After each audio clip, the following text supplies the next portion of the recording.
여봐라, 오늘부터 새아씨는 안방을 쓰고 며느리는 헛간으로 내가거라. 시집 온 지 사흘밖에 안 된 며느리가 짐짝처럼 헛간으로 쫓겨나던 날, 온 동네가 손가락질하며 수군거렸습니다. 저런 시어미는 처음 본다고들 했지요. 첩은 비단 이불 위에서 보란듯이 웃었고 며느리는 거적대기 한 장 위에서 밤새 떨었습니다. 그런데 그 모진 시어머니는 남들이 안 볼 때면 헛간 쪽을 자꾸만 돌아보았고 끼니마다 가장 좋은 쌀밥을 몰래 그 문틈으로 들이밀었지요.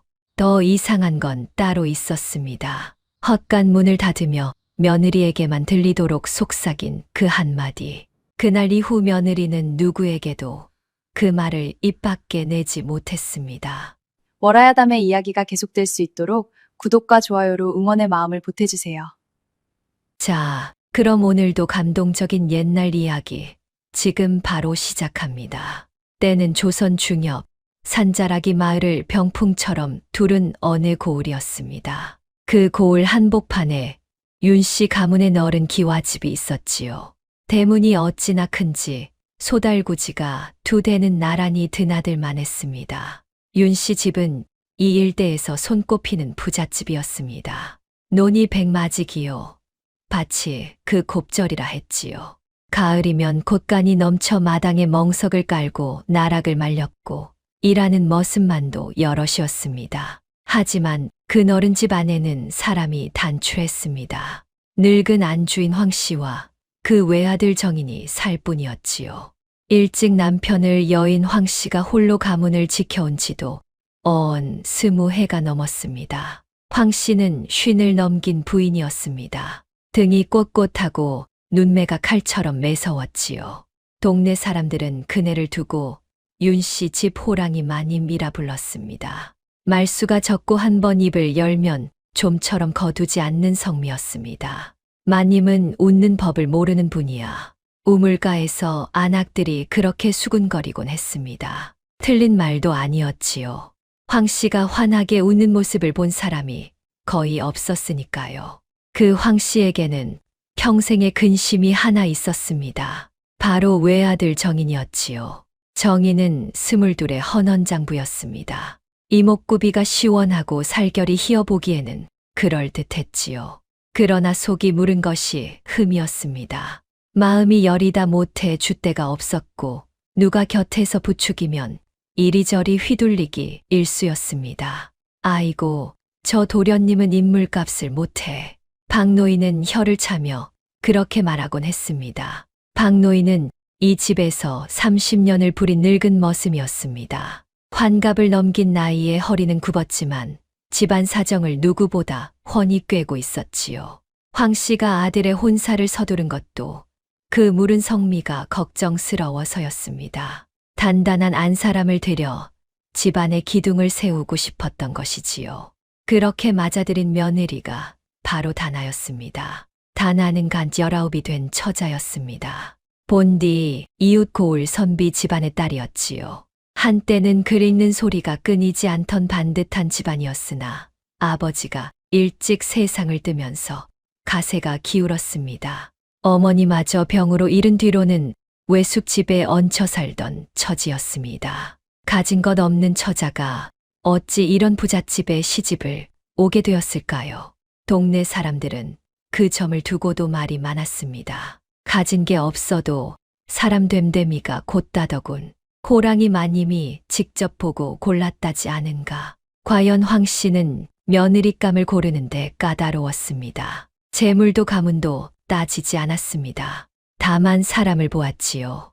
황씨가 다나를 처음 보던 날, 다나는 외숙집 마당에서 약초를 다듬고 있었다 합니다. 다나의 어머니는 본디 의녀였습니다. 관아의 메인 의녀로 오래 일하다가 면천하여 선비와 혼인한 분이었지요. 그 어머니에게서 다나는 어려서부터 약초를 가리는 법, 병을 살피는 법, 그리고 글과 셈을 배웠습니다. 겉으로 보면 다나는 그저 가녀린 처자였습니다. 그러나 눈빛만은 달랐지요. 함부로 흔들리지 않는 깊은 눈이었습니다. 황씨는 그 눈을 보고 마음을 정했다 합니다. 저 아이라면 되겠다. 황 씨가 박노인에게 그렇게 말했을 때 박노인은 고개를 갸웃했습니다. 마님이 사람을 칭찬하는 일이 워낙 드물었으니까요. 그렇게 다나는 윤 씨 집안의 며느리가 되었습니다. 가마를 타고 큰 대문을 넘어 들어오던 날, 다나는 속으로 다짐했습니다. 비록 가진 것 없이 들어온 몸이나 정성을 다해 시어른을 모시고 지아비를 받들이라 하고요. 그러나 다나를 기다리고 있던 것은 다른 운명이었습니다. 혼례를 치른 그날 밤이었습니다. 신방에 들기도 전에 안채가 시끄러워졌습니다. 웬 여인 하나가 보따리를 이고 윤 씨 집 대문을 넘어 들어온 것이지요. 여인의 이름은 교씨라 했습니다. 나이는 27쯤 되어 보였고 얼굴이 곱고 자태가 요염했습니다. 입술은 붉고 눈꼬리는 살짝 치켜 올라가 보는 이를 홀리는 데가 있었지요. 서방님, 저 왔어요. 교씨가 사랑채를 향해 간드러지게 부르자 정인이 버선발로 뛰쳐나왔습니다. 그 모습을 본다 나는 가슴이 철렁 내려앉았습니다. 알고 보니 교씨는 정인이 혼례 전부터 드나들던 여인이었습니다. 정인은 일찍이 장터에서 이 여인에게 홀려 정신을 못 차렸던 것이지요. 황 씨가 한사코 떼어 놓으려 혼사를 서둘렀건만 교씨는 기어이 며느리가 든 그날 첩으로 들어앉겠다고 찾아온 것이었습니다. 세상에 신부가 든 첫날에 첩이 들어오다니. 박노인은 마당 구석에서 한숨을 쉬었습니다. 다나는 입술을 깨물고 그 광경을 지켜보았습니다. 그러나 내색하지 않았지요. 다만 조용히 신방으로 물러갔습니다. 그날 밤 정인은 신방에 들지 않았습니다. 교씨의 방에서 웃음소리만 새어 나왔지요. 다나는 홀로 신방에 앉아 긴 밤을 지새웠습니다. 눈물이 차올랐지만 흘리지 않았습니다. 내가 흔들리면 이 집이 흔들린다. 다나는 그렇게 마음을 다잡았습니다. 어머니가 늘 하시던 말씀이 떠올랐지요. 다나야, 사람이 어려울수록 뿌리를 깊이 내려야 한다. 바람에 흔들리는 것은 잎이지 뿌리가 아니란다. 이튿날 아침, 다나는 일찍 일어나 부엌으로 나갔습니다. 시어머니의 아침상을 손수 차리기 위해서였지요. 정성껏 국을 끓이고 나물을 무쳐 상을 올렸습니다. 그러나 황 씨는 상을 받고도 한마디 칭찬이 없었습니다. 다만 매서운 눈으로 다나를 한참 바라볼 뿐이었지요. 내 솜씨냐? 예, 어머님. 황 씨는 그뿐이었습니다. 다나는 시어머니의 속을 알 수 없었습니다. 다만 묵묵히 며느리의 도리를 다할 뿐이었지요. 그렇게 사흘이 흘렀습니다. 그동안 교씨는 안채를 제 집처럼 드나들며 기세를 올렸습니다. 정인은 교씨의 치마폭에서 헤어날 줄을 몰랐지요. 다나는 그 모든 것을 보면서도 묵묵히 일만 했습니다. 그리고 사흘째 되던 날 아침이었습니다. 황 씨가 온 집안 식구를 마당에 불러 모았습니다. 머슴들까지 죄다 나와 섰지요. 무슨 일인가 싶어 모두 숨을 죽였습니다. 황 씨가 마루에 서서 입을 열었습니다. 그 목소리가 어찌나 싸늘했는지 한여름인데도 등골이 서늘했습니다. 오늘부터 안방은 교씨가 쓴다. 새아기는 헛간으로 거처를 옮기거라. 마당이 술렁였습니다. 박노인이 깜짝 놀라 마님을 올려다보았지요. 마님, 그게 무슨 말씀이십니까? 본처를 헛간으로 보내시다니요. 시끄럽다. 내 집 일은 내가 정한다. 황 씨의 말에는 추후에 흔들림도 없었습니다. 다나는 그 자리에 못 박힌 듯 서 있었습니다. 귀를 의심했지요. 본처인 자신을 헛간으로 내치고 첩을 안방에 들이겠다니요. 교씨의 입꼬리가 슬며시 올라갔습니다. 정인은 어쩔 줄 몰라 고개만 숙이고 있었지요.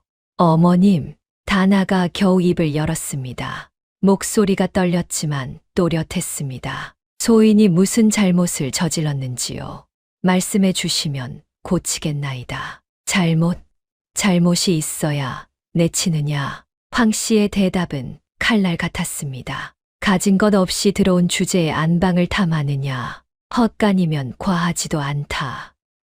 썩 물러가거라. 그 말에 동네 아낙들까지 담 너머로 혀를 찼습니다. 다나는 입술을 깨물었습니다. 그러나 끝내 대들지 않았습니다. 조용히 고개를 숙였지요. 분부대로 하겠나이다. 다나는 제 손으로 짐을 꾸려 헛간으로 향했습니다. 가진 짐이래야 보따리 하나뿐이었지요.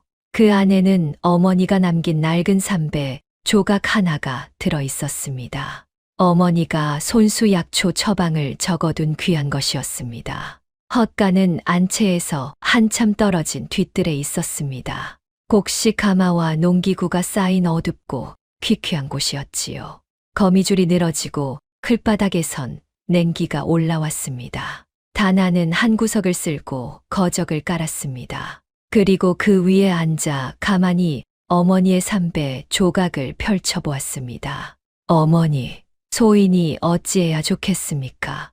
눈물이 한 방울 떨어져 삼배를 적셨습니다. 그러나 다나는 곧 눈물을 닦았습니다. 다시 한번 마음을 다잡았지요. 그날 저녁이었습니다.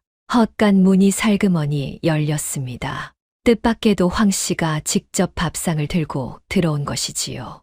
다나는 깜짝 놀라 일어섰습니다. 어머님, 황 씨는 말없이 밥상을 내려놓았습니다. 김이 모락모락 나는 흰쌀밥이었습니다. 안채에서도 좀처럼 보기 힘든 귀한 쌀밥이었지요. 다나가 어리둥절해하자 황 씨가 나지기 말했습니다. 낮에 마당에서 와는 사뭇 다른 목소리였습니다. 먹어두어라. 기운을 차려야 견디지. 어머님, 잔말 말고 먹어라. 다나가 밥그릇을 들자 그 아래에서 무언가 묵직한 것이 만져졌습니다. 살펴보니 밥그릇 밑에 은비녀 하나가 깔려 있었지요. 영롱한 빛이 도는 귀한 은비녀였습니다. 이건 품에 깊이 간직하거라. 누구에게도 보이지 말고. 황 씨의 눈빛이 흔들렸습니다. 그 매섭던 눈에 처음으로 물기가 비쳤지요. 다나는 더욱 영문을 알 수 없었습니다. 황 씨는 자리에서 일어나 문을 향했습니다. 그리고 문을 닫기 전 다나에게만 들리도록 나직이 속삭였습니다. 진흙에 묻어둔다고 옥이 돌이 되겠느냐.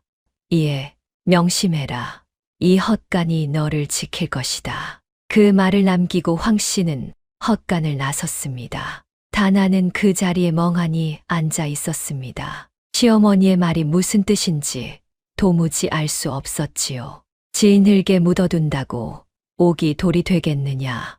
이 헛간이 너를 지킬 것이다. 다나는 그 말을 가슴에 새겼습니다. 그러나 그것이 어떤 의미인지 깨닫게 되기까지는 아직 긴 시간이 필요했습니다. 그날 밤 다나는 은비녀를 품에 꼭 안고 잠이 들었습니다. 헛간 밖으로는 첩의 방에서 흘러나오는 웃음소리가 밤새 끊이지 않았지요.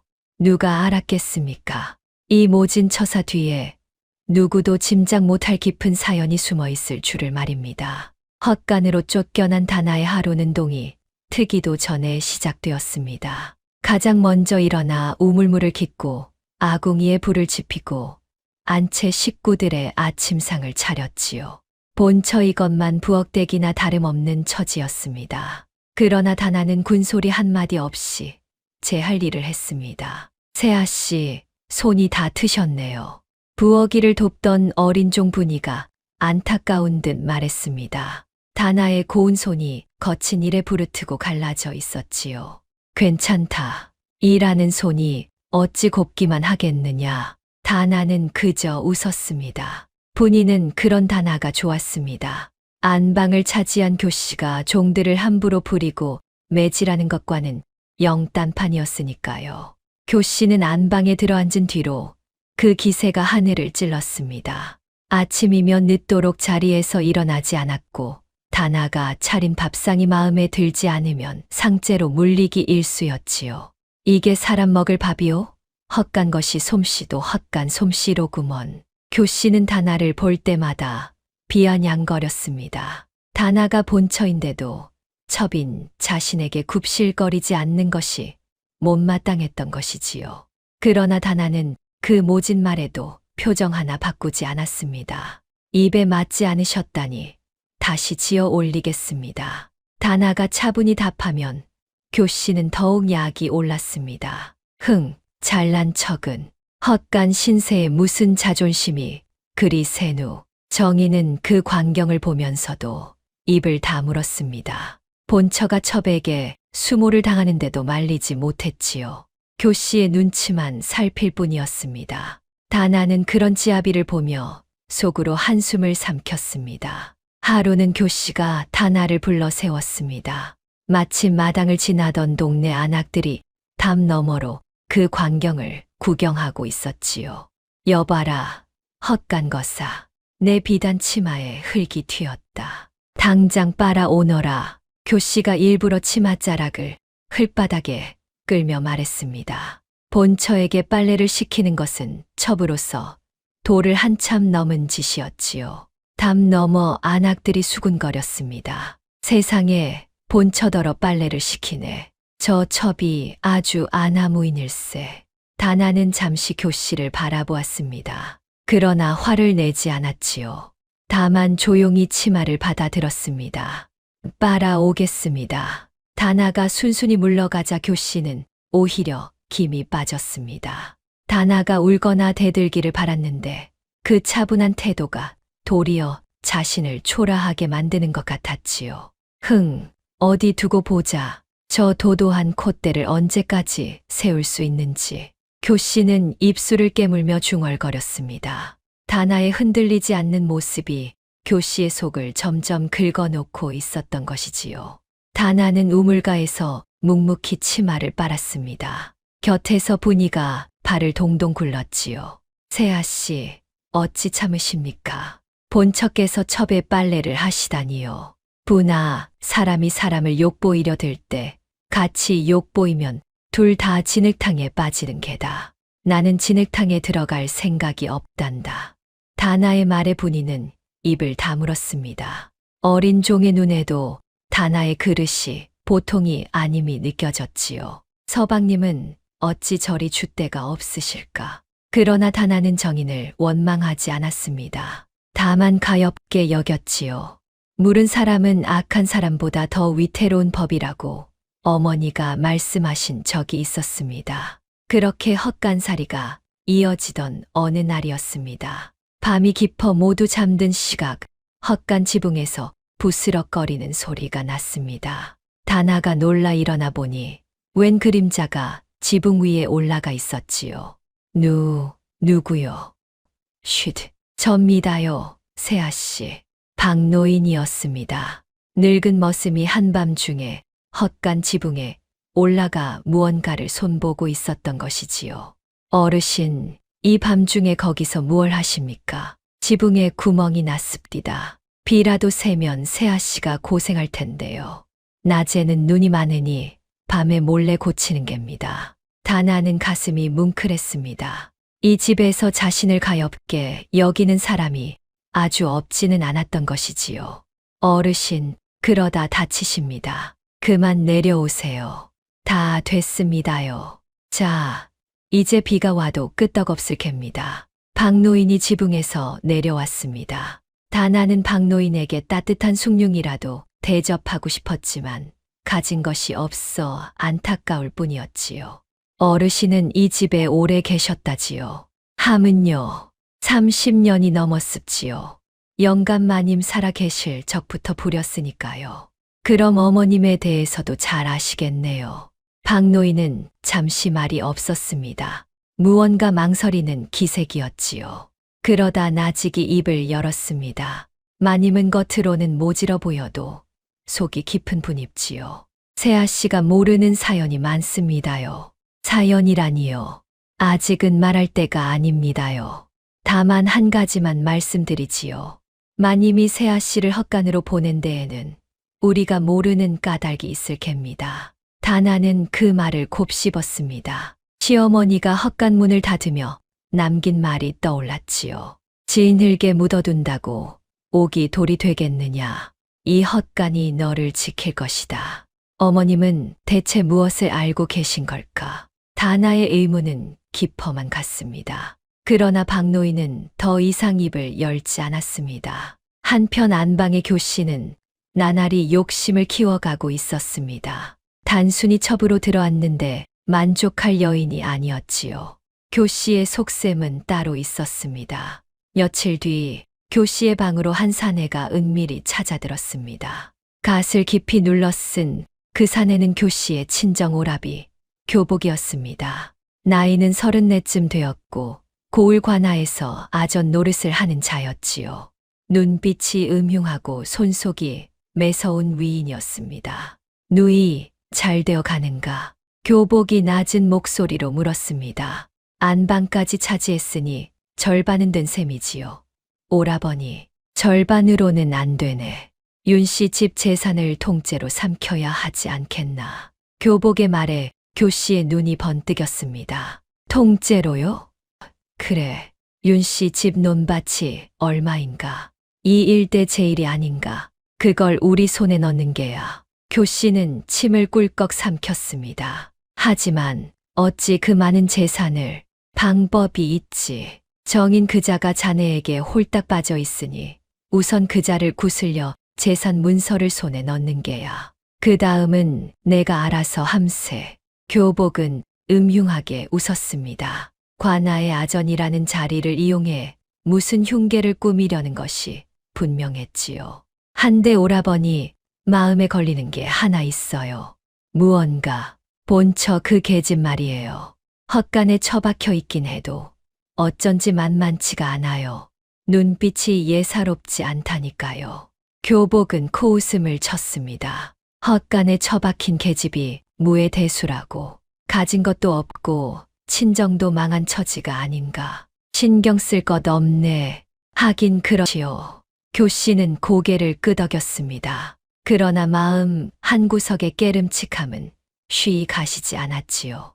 두 남매가 흉계를 꾸미는 동안 다나는 헛간에서 또 다른 일을 겪고 있었습니다. 그날 밤 다나가 잠을 청하려는데 밖에서 신음소리가 들렸습니다. 나가 보니 어린 종 분이가 배를 움켜쥐고 쓰러져 있었지요. 분아, 왜 그러느냐? 세아씨 배가 너무 아파요. 분이의 얼굴이 새파랗게 질려 있었습니다. 식은땀을 비오듯 흘리며 대굴대굴 굴렀지요.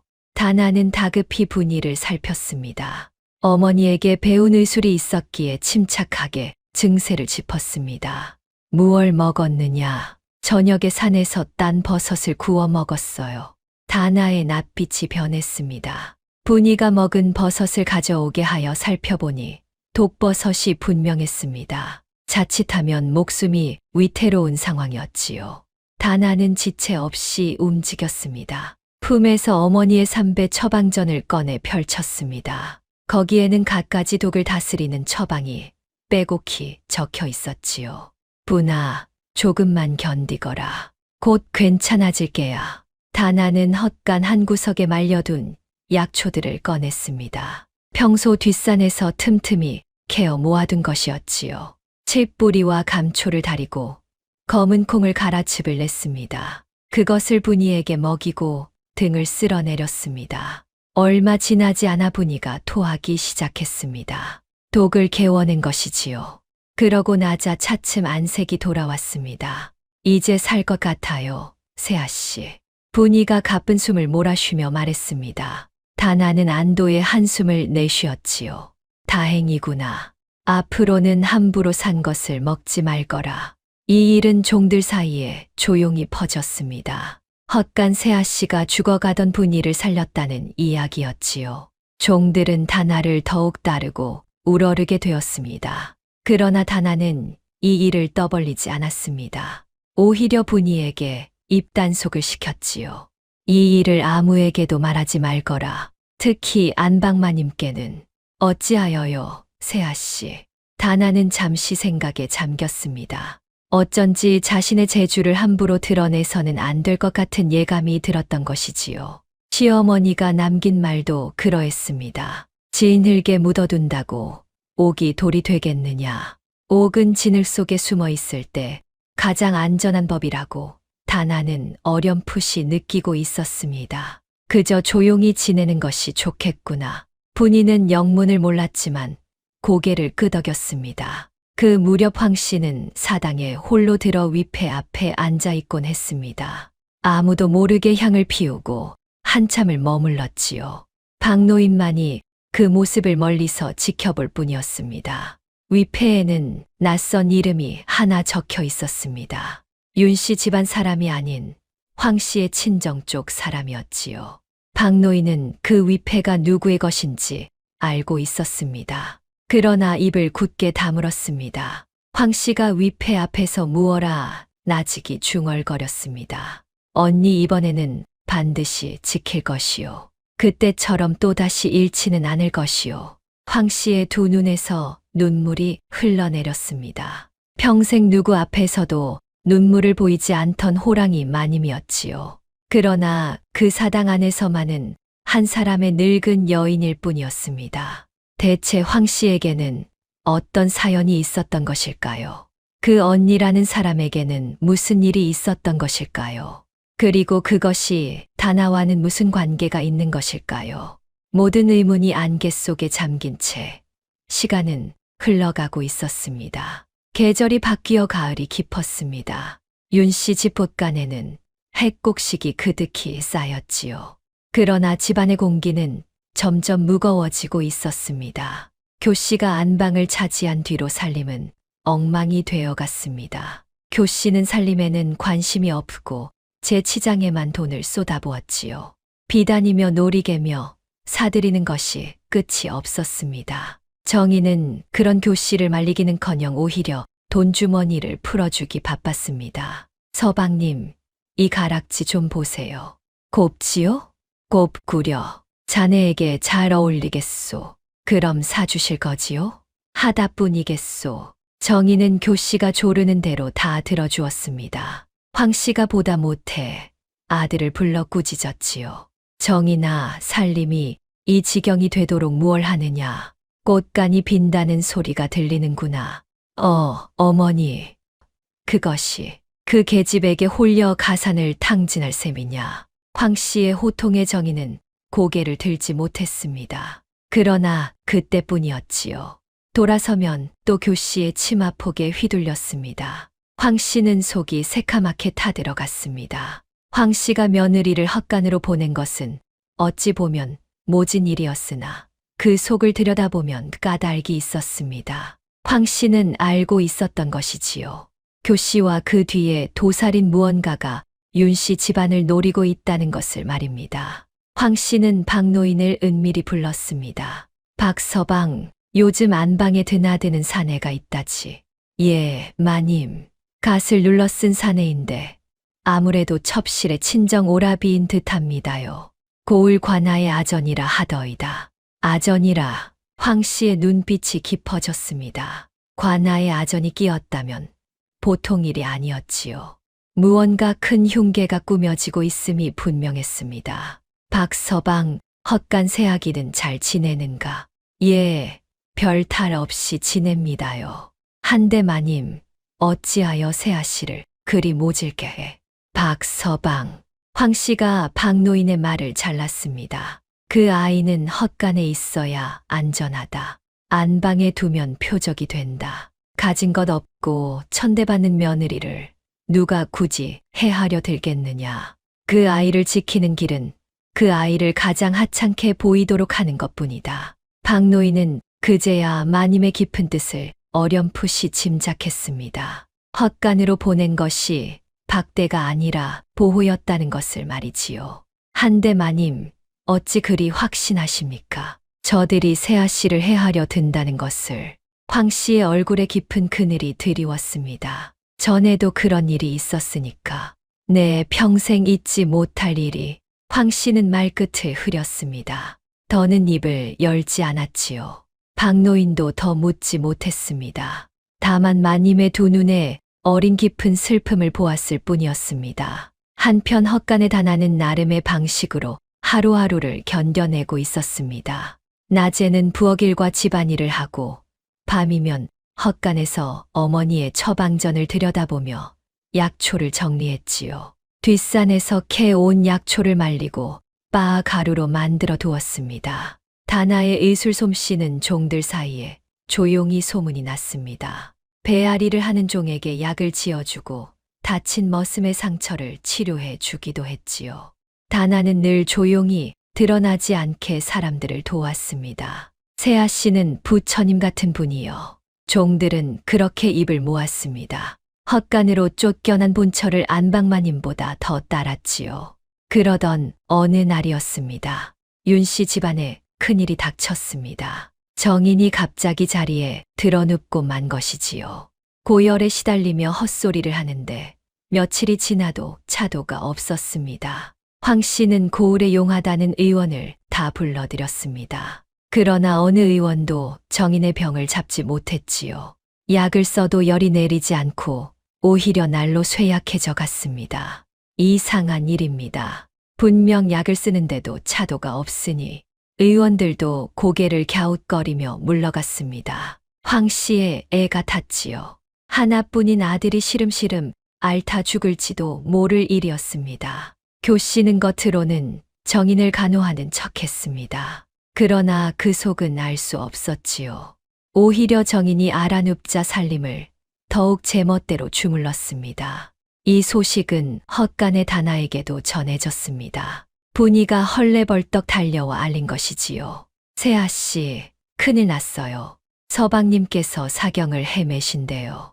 어느 의원도 못 고친다는데 다나의 낯빛이 굳었습니다. 비록 자신을 돌보지 않은 지압이었으나 그래도 남편이었지요. 또한 이 집안의 외아들이 잘못되면 윤씨 가문이 흔들릴 일이었습니다. 서방님께서 무얼 드시느냐? 안방마님께서 손수달인 보약을 매일 올린다 하옵니다. 다나의 눈이 번뜩였습니다. 무언가 짚히는 대가 있었던 것이지요. 그 보약을 한번 볼 수 있겠느냐? 예, 그건 안방마님께서 직접 챙기시는 것이라. 분아, 부탁이 있다. 그 보약 찌꺼기를 조금만 가져다 다오. 아무도 모르게. 분이는 영문을 몰랐지만 다나를 믿고 따랐습니다. 그날 밤 분이는 안방 부엌에서 보약을 달인 약탕기 바닥의 찌꺼기를 조금 긁어왔지요. 다나는 그 약 찌꺼기를 꼼꼼히 살폈습니다. 냄새를 맡고 빛깔을 보고 어머니의 처방전과 대조했습니다. 그리고 마침내 다나의 얼굴이 새파랗게 질렸습니다. 이건 보약이 아니다. 예, 그게 무슨 말씀이세요, 세아 씨? 이 약에는 부자라는 독초가 들어있다. 적게 쓰면 약이 되나 매일 조금씩 오래 쓰면 사람을 천천히 죽이는 독이 되는 것이야. 다나의 목소리가 떨렸습니다. 누군가 정인을 천천히 독살하려 하고 있었던 것이지요. 보약으로 위장한 독을 매일 조금씩 먹여 병을 앓다 죽은 것처럼 꾸미려는 흉계였습니다. 세상에 그럼 서방님을 누가 보약을 챙기는 사람이 누구라 하였느냐? 분이의 얼굴이 하얗게 질렸습니다. 안방마님이. 다나는 입술을 깨물었습니다. 교씨가 정인을 독살하려 한다는 것이 분명해졌지요. 그러나 어찌하여 교씨가 제 지아비를 죽이려 한단 말입니까? 다나는 머릿속이 어지러웠습니다. 서방님이 돌아가시면 이 집 재산은 어찌 되는가? 거기까지 생각이 미치자 다나는 소름이 끼쳤습니다. 정인이 죽으면 미망인인 교씨가 재산에 손을 댈 빌미가 생기는 것이지요. 더구나 교씨에게는 관아의 아전이라는 오라비가 있지 않습니까? 모든 것이 하나의 그림으로 맞춰지기 시작했습니다. 그러나 다나에게는 증거가 없었습니다. 헛간에 처박힌 본처의 말을 누가 믿어주겠습니까? 섣불리 나섰다가는 오히려 자신이 모함을 받을 판이었지요. 다나는 깊은 고민에 빠졌습니다. 지아비의 목숨이 경각에 달렸는데 함부로 나설 수도 없는 처지였습니다. 어찌해야 하는가? 어머님께 알려야 하는가? 아니면 그때 다나는 시어머니가 남긴 말을 다시 떠올렸습니다. 진흙에 묻어둔다고 옥이 돌이 되겠느냐? 이 헛간이 너를 지킬 것이다. 다나는 결심했습니다. 우선은 정인의 목숨부터 구해야 했습니다. 드러나지 않게 조용히 말이지요. 분아, 내 말을 잘 들어라. 내가 해독할 약을 지어줄 터이니 그것을 서방님께 몰래 드시게 해야 한다. 들키면 안 된다. 할 수 있겠느냐? 하지만 세아씨, 너무 위험하옵니다. 서방님의 목숨이 달린 일이다. 부탁한다. 다나의 간곡한 눈빛의 분이는 고개를 끄덕였습니다. 다나는 밤새도록 해독약을 지었습니다. 부자의 독을 풀어줄 감초와 검은 콩, 그리고 여러 약초를 정성껏 다렸지요. 다음 날부터 분이는 다나가 지어준 해독약을 정인에게 몰래 먹였습니다. 교씨가 올린 보약을 정인이 마시고 나면 분이가 슬쩍 들어가 숭늉인 척 해독약을 떠먹였지요. 그러기를 며칠, 차츰 정인의 안색이 돌아오기 시작했습니다.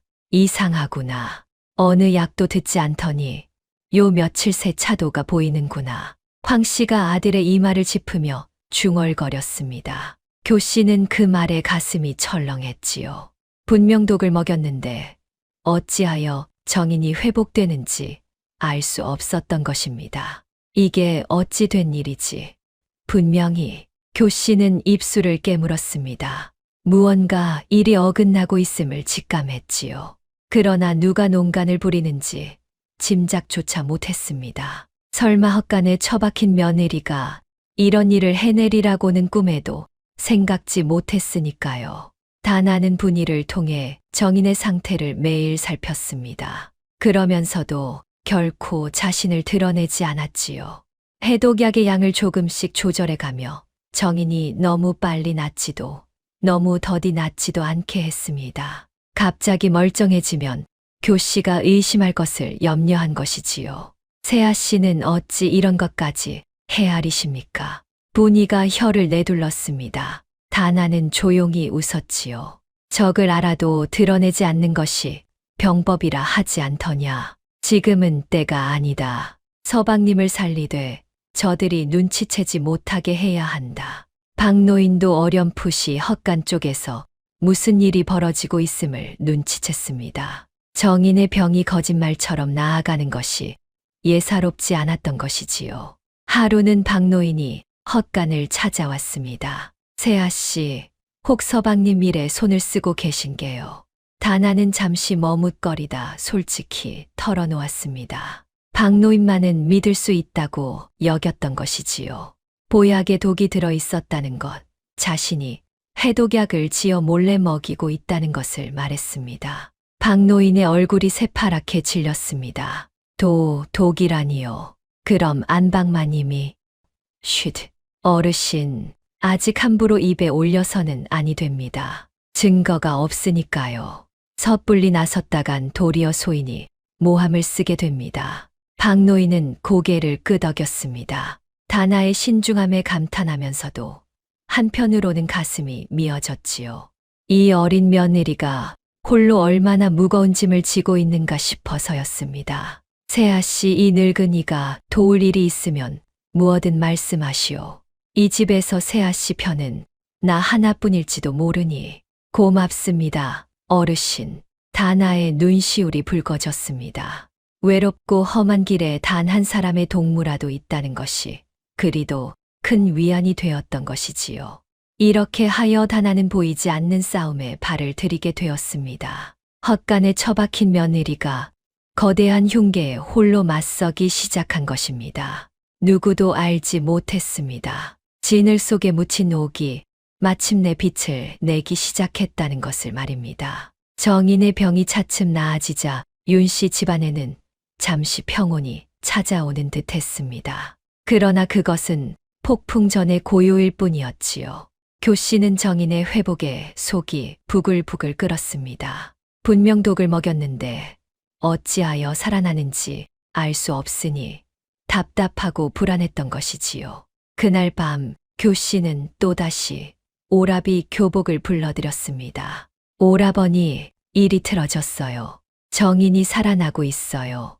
무어라, 약을 제대로 쓰지 않은 게냐. 매일 빠짐없이 먹였단 말이에요. 한데 거짓말처럼 차도가 보이니 귀신이 곡할 노릇이지요. 교복의 미간이 좁아졌습니다. 무언가 잘못되어 가고 있음을 직감한 것이지요. 누군가 손을 쓰고 있는 게야. 집안에 우리 일을 방해하는 자가 있어. 방해하는 자라니 누구를 말씀하시는 거예요. 그걸 알아내야지. 종년들을 잘 살펴보아라. 특히 약을 나르는 것들을. 교 씨는 고개를 끄덕였습니다. 그날부터 안방의 종들을 매섭게 감시하기 시작했지요. 그러나 분이는 약삭 빠르게 처신하여 좀처럼 꼬리를 잡히지 않았습니다. 한편 다나는 점점 더 깊은 고민에 빠졌습니다. 정인의 목숨은 일단 구했으나 근본을 뽑지 않으면 언제 또 위험이 닥칠지 몰랐던 것이지요. 그러나 헛간에 처박힌 처지로 무엇을 할 수 있단 말입니까? 다나는 어느 날 밤 큰 결심을 하고 사당으로 향했습니다. 시어머니 황 씨를 은밀히 뵙기 위해서였지요. 마침 황 씨가 사당에서 나오던 참이었습니다. 어머님, 다나가 어둠 속에서 나직이 불렀습니다. 황 씨가 흠칫 놀라 돌아보았지요. 내가 이 밤중에 어인일이냐? 헛간에 있어야 할 것이 어머님께 기니 아를 말씀이 있나이다. 황 씨는 잠시 다나를 바라보았습니다. 주위를 살피더니 다나를 사당 안으로 들였지요. 향내가 그윽한 어둠 속에서 두 여인이 마주 앉았습니다. 말해 보아라. 다나는 그동안의 일을 소상히 아뢰었습니다. 정인의 보약에 독이 들어 있었다는 것, 자신이 해독약을 지어 몰래 먹였다는 것, 그리고 그 배후에 교 씨와 그 오라비가 있을 것이라는 짐작을 말이지요. 황 씨의 눈이 점점 커졌습니다. 다나가 그 모든 것을 알아내고 또 홀로 정인을 구해냈다는 사실에 놀란 것이지요. 내가 그것을 다 알아내었단 말이냐. 소인의 어미가 의녀였사옵니다. 어려서부터 약초와 독을 배웠나이다. 황 씨는 한참 동안 말이 없었습니다. 그러다 깊은 한숨을 내쉬었지요. 역시 내가 사람을 잘못 보지 않았구나. 황 씨의 목소리에 처음으로 따스함이 묻어났습니다. 그리고 마침내 황 씨는 가슴 깊이 묻어두었던 사연을 털어놓기 시작했습니다. 다나야, 내게는 언니가 하나 있었다. 나보다 5살 위였지. 일찍이 좋은 가문에 시집을 갔더란다. 한데 황 씨의 목소리가 떨렸습니다. 그 집에 첩이 하나 들어왔어. 곱고 영악한 계집이었지. 그 계집이 관아의 벼슬아치와 짜고 언니를 모함했단다. 가문의 재산을 노린 것이었어. 결국 언니는 누명을 쓰고 쫓겨났고 화병으로 세상을 떠났다. 다나는 숨을 죽이고 들었습니다. 황 씨의 두 눈에서 눈물이 흘러내렸지요. 그때 나는 아무것도 하지 못했다. 언니가 당하는 것을 빤히 보면서도 힘이 없어 지켜주지 못했어. 그것이 평생의 한이 되었지. 황 씨는 다나의 손을 잡았습니다. 그런데 이 집에 또 같은 일이 벌어지려 하더구나. 교 씨가 들어오고 그 뒤에 관아의 아전이 도사리고 있는 것을 보니 옛날 언니의 일이 떠올랐다. 나는 결심했다.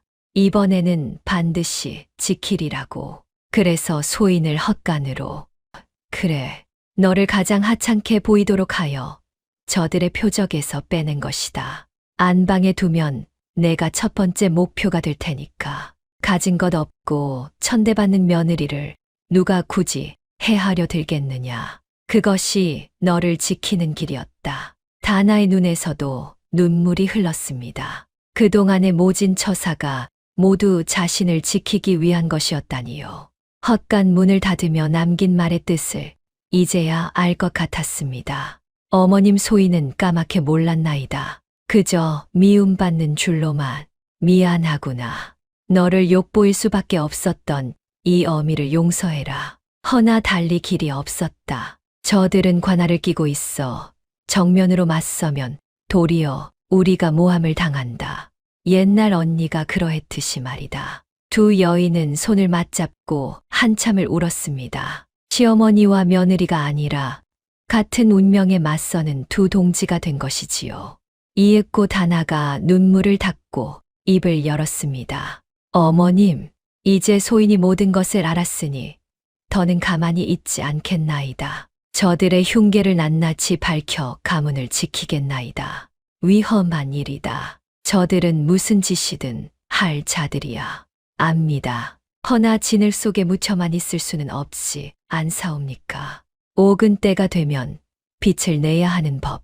소인 어머님의 한을 풀어드리고 이 집안을 지키겠나이다. 다나의 눈빛은 그 어느 때보다 단단했습니다. 황 씨는 그 눈을 보며 가슴이 벅차올랐지요. 잃었던 언니가 다시 돌아온 것만 같았습니다. 좋다. 허나 섣불리 움직여서는 아니 된다. 저들의 꼬리를 잡되 빈틈없이 잡아야 한다. 증거가 있어야 해. 명심하겠나이다. 이날 밤 헛간의 며느리와 안채의 시어머니는 비밀스러운 동맹을 맺었습니다. 겉으로는 여전히 모진 시어미와 천대받는 며느리였지만 속으로는 한뜻으로 뭉친 것이지요. 다나는 헛간으로 돌아오며 마음을 다잡았습니다. 이제 싸움은 시작되었습니다. 보이지 않는 곳에서, 그러나 더욱 치열하게 말이지요. 그러나 다나의 마음에 두려움이 없었던 것은 아닙니다. 그날 밤 박노인이 헛간을 찾아왔을 때 다나는 솔직한 심정을 털어놓았습니다. 어르신, 솔직히 두렵습니다. 저들은 관할을 끼고 있고 소인은 헛간에 처박힌 며느리일 뿐이지 않습니까? 섣불리 나섰다가 도리어 어머님과 서방님까지 화를 입을까 두렵습니다. 박노인은 한숨을 쉬었습니다. 세아씨, 이 늙은이 생각으로는 차라리 모른 척하는 게 어떻겠소. 서방님 목숨은 구했으니 더는 위험한 일에 발을 들이지 않는 게, 어르신은 소인이 물러서기를 바라십니까? 바라는 게 아니라 걱정이 되어 그러오. 옛날 마님의 언니께서도 그리 당하셨다지 않소. 힘없는 사람이 권세 있는 자에게 맞서는 건 다나는 잠시 말이 없었습니다. 그러다 조용히 그러나 단호하게 입을 열었지요. 어르신, 옛날 어머님의 언니께서 당하신 것은 맞서다 진 것이 아니라 맞설 사람이 없어 진 것이옵니다. 어머님은 그때 힘이 없어 지켜드리지 못한 한을 평생 품고 사셨지요. 소인이 지금 물러선다면 그 한이 또 되풀이될 뿐입니다. 세아씨, 진흙에 묻어둔다고 옥이 돌이 되겠습니까? 소인은 비록 진흙 속에 있으나 돌이 될 생각은 없사옵니다. 때가 되면 빛을 내야지요. 박노인은 그 말에 가슴이 뭉클했습니다. 늙은 머슴의 눈에 어린 며느리의 모습이 한없이 커 보였지요. 더는 만류하지 못했습니다. 다만 깊이 고개를 숙였습니다. 알겠소. 이 늙은이 무슨 일이든 세아씨를 돕겠소이다. 목숨을 걸고서라도 말이오. 그날 이후 다나는 본격적으로 움직이기 시작했습니다. 우선 교씨와 교복이 무슨 흉계를 꾸미는지 알아내야 했습니다. 다나는 분이와 다른 종들을 통해 안방의 동정을 은밀히 살폈지요. 먼저 다나는 교복이라는 자의 정체부터 캐기로 했습니다. 박노인을 통해 고을 관아의 사정에 밝은 일을 수소문했지요. 알아보니 교복은 관아에서 문서를 다루는 아전이었습니다. 토지 문서며 호적이며 온갖 관아의 기록을 손대는 자리였지요. 다나의 머릿속에 한 가지 불길한 그림이 그려졌습니다. 문서를 다루는 자라 어머님, 혹 가문의 토지 문서는 어디에 보관되어 있사옵니까? 다나가 황 씨에게 묻자 황 씨의 낯빛이 변했습니다. 안방 깊은 곳 문갑에 있다. 한데 어찌 그것을 교복이 문서를 다루는 아전이라 하옵니다. 정인 서방님을 도구로 해하려 한 것도 결국은 재산을 노린 것이 아니겠습니까? 서방님이 돌아가시면 그 문서를 손에 넣어 토지를 가로채려는 수작인 듯하옵니다. 황 씨는 소름이 끼쳤습니다. 다나의 짐작이 옛날 언니의 일과 너무도 닮아 있었던 것이지요. 맞다.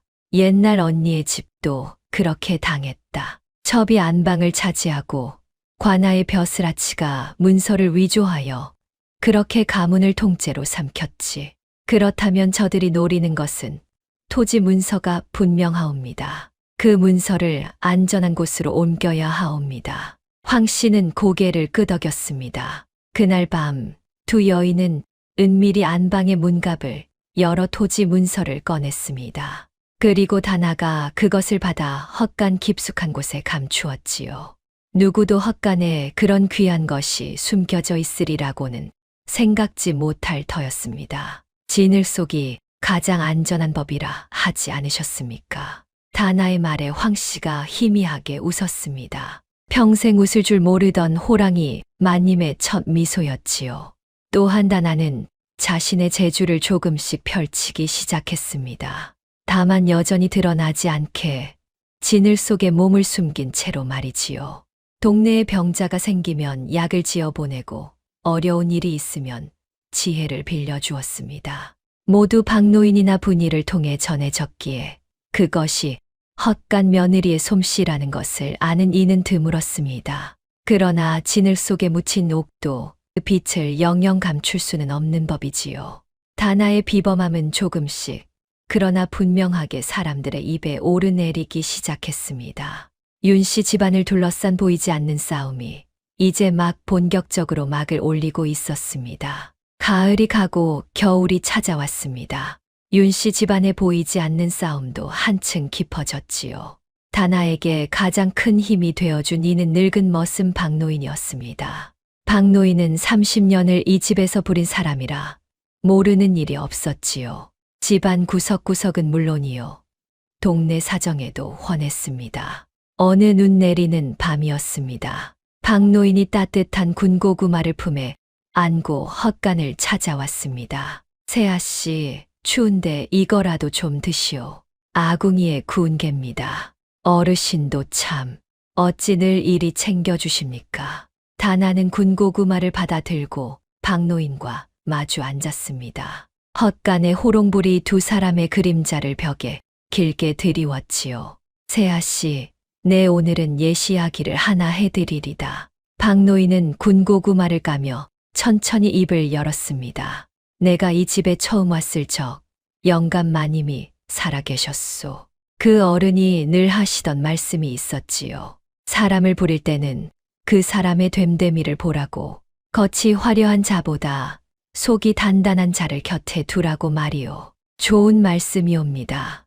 마님께서도 그 가르침을 받드셨소. 그래서 세아 씨를 고르신 게요. 가진 것 없어도 속이 단단한 사람을 말이오. 다나는 가슴이 따뜻해졌습니다. 박노인은 계속 말을 이었지요. 한데 세아 씨, 사람을 다루는 데에는 두 가지 길이 있소. 하나는 힘으로 누르는 것이요. 다른 하나는 마음을 얻는 것이지요. 힘으로 누른 것은 힘이 빠지면 무너지지만 마음으로 얻은 것은 영영 무너지지 않소. 어찌하여 그 말씀을 하십니까? 교씨를 보시오. 그 계집은 힘과 꾀로 사람을 눌러 안방을 차지했소. 종들이 겉으로는 굽실거려도 속으로는 다 등을 돌렸지요. 반면 세아 씨는 헛간에 처박혔어도 종들의 마음을 다 얻었소. 자, 누가 진짜 안주인이겠소? 다나는 그 말의 깊은 뜻을 새겼습니다. 박노인의 가르침은 단순한 위로가 아니라 앞으로의 싸움에서 길잡이가 될 지혜였지요. 어르신, 소인, 그 말씀 깊이 새기겠나이다. 힘이 아니라 마음으로 이기는 길을 찾겠나이다. 그렇소. 세아 씨에게는 이미 그 길이 있소. 종들이, 동네 사람들이 다 세아 씨 편이요. 그것이 교씨에게는 없는 힘이지요. 이날 박노인이 전해준 가르침은 두고두고 다나에게 큰 힘이 되었습니다. 마음을 얻는 자가 결국 이긴다는 것을 말이지요. 며칠 뒤 박노인은 또 하나의 귀한 이야기를 들려주었습니다. 바로 황씨 마님의 언니에 관한 것이었지요. 내 그때 일을 똑똑히 기억하오. 마님의 언니께서 누명을 쓰고 쫓겨나실 적에 그 집 늙은 종이 증거가 될 문서를 빼돌렸더랬소. 한데 미처 쓰지도 못하고 그 종도 변을 당했지요. 그 문서가 어딘가에 아직 있을지도 모른다는 소문이 있었소. 다나의 눈이 번뜩였습니다. 증거가 될 문서라니요. 그것이 무엇이었습니까? 위조된 토지 문서와 진짜 문서를 대조한 기록이라 들었소. 그것만 있으면 누명을 벗길 수 있었을 텐데 안타까운 일이었지요. 다나는 그 이야기를 가슴에 새겼습니다. 위조 문서를 잡으려면 진짜와 대조하는 것이 열쇠라는 것을 깨달은 것이지요. 박노인의 예시 이야기가 훗날 결정적인 순간에 빛을 발하게 될 줄은 그때는 아무도 몰랐습니다.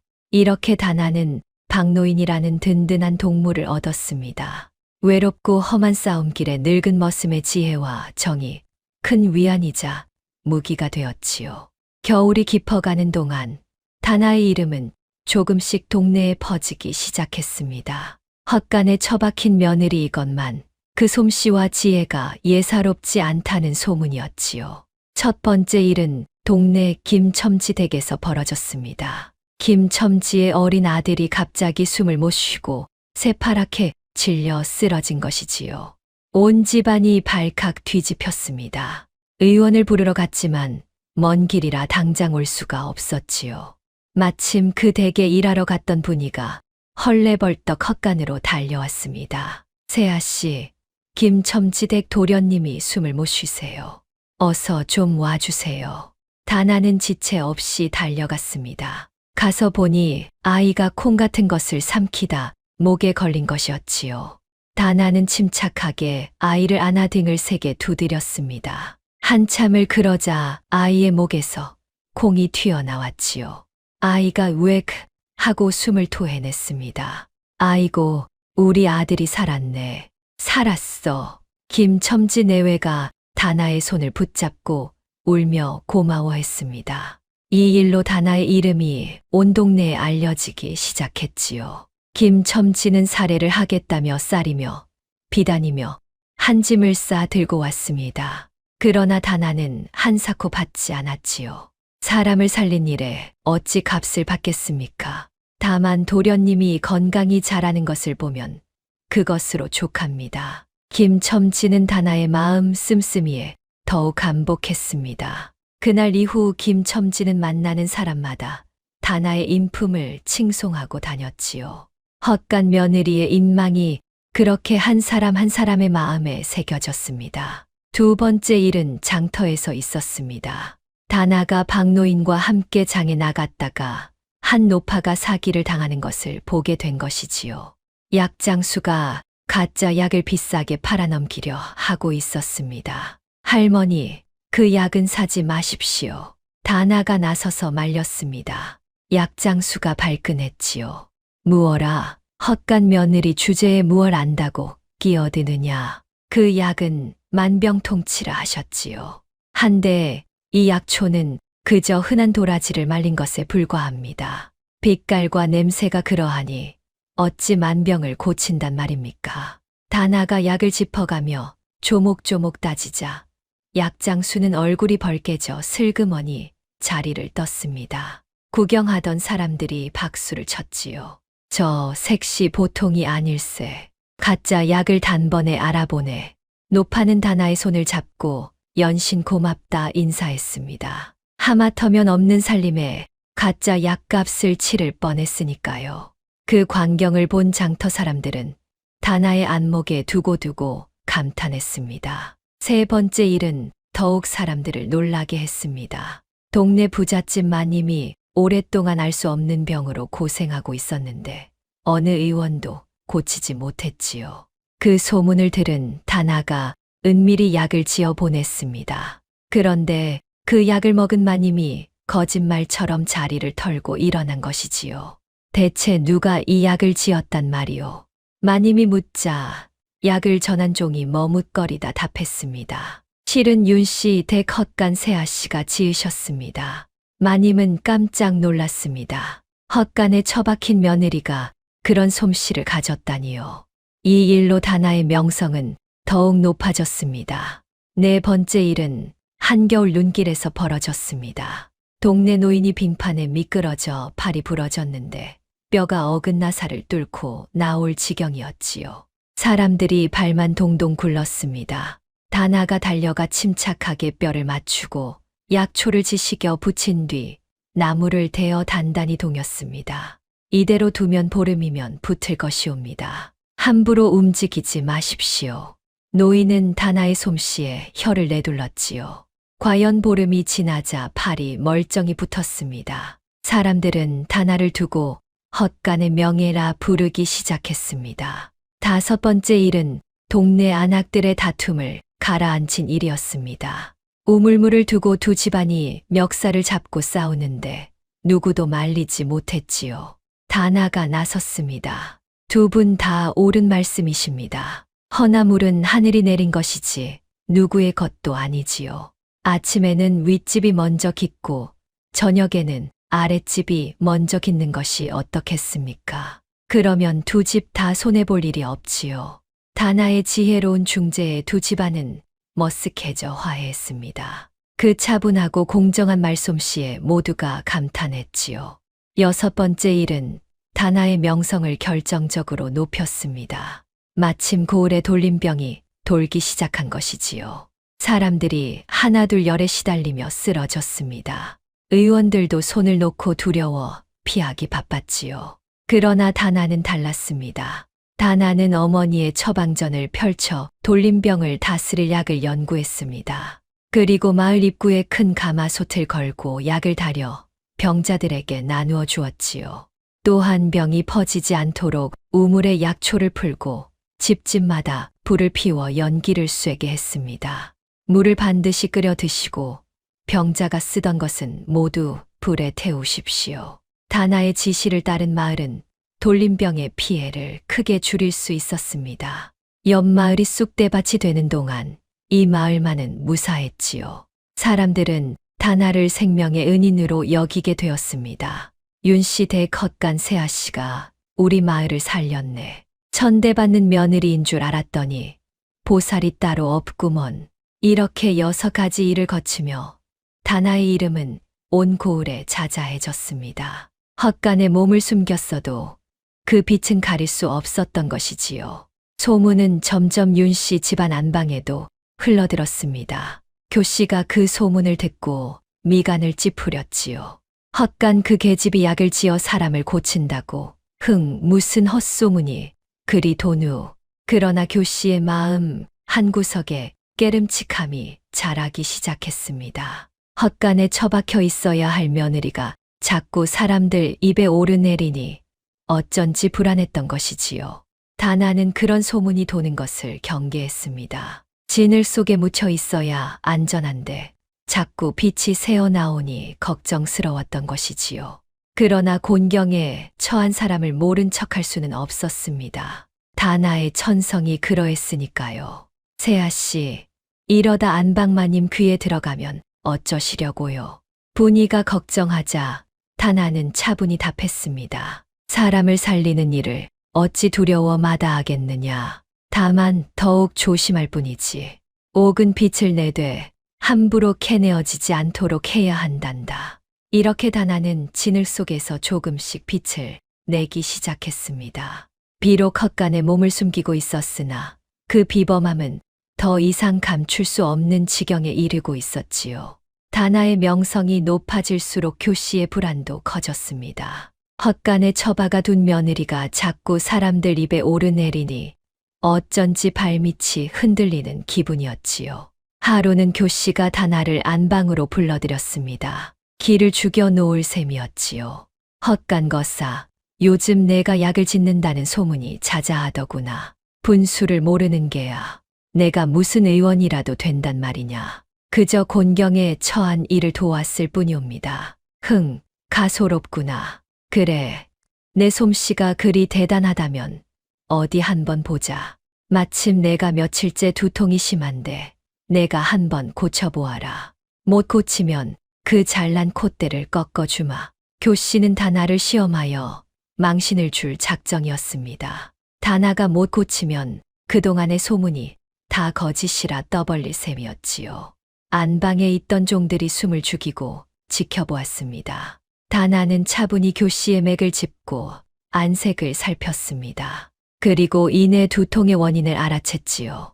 다나는 교씨의 손목을 가만히 짚어 맥을 살피고 눈 밑과 혀를 들여다보았습니다. 종들은 헛간 며느리가 안방마님의 맥을 짚는 그 광경을 숨죽여 지켜보았지요. 다나의 손길은 망설임이 없었습니다. 오랜 세월 어머니에게 배운 솜씨가 그 손끝에 베어 있었던 것이지요.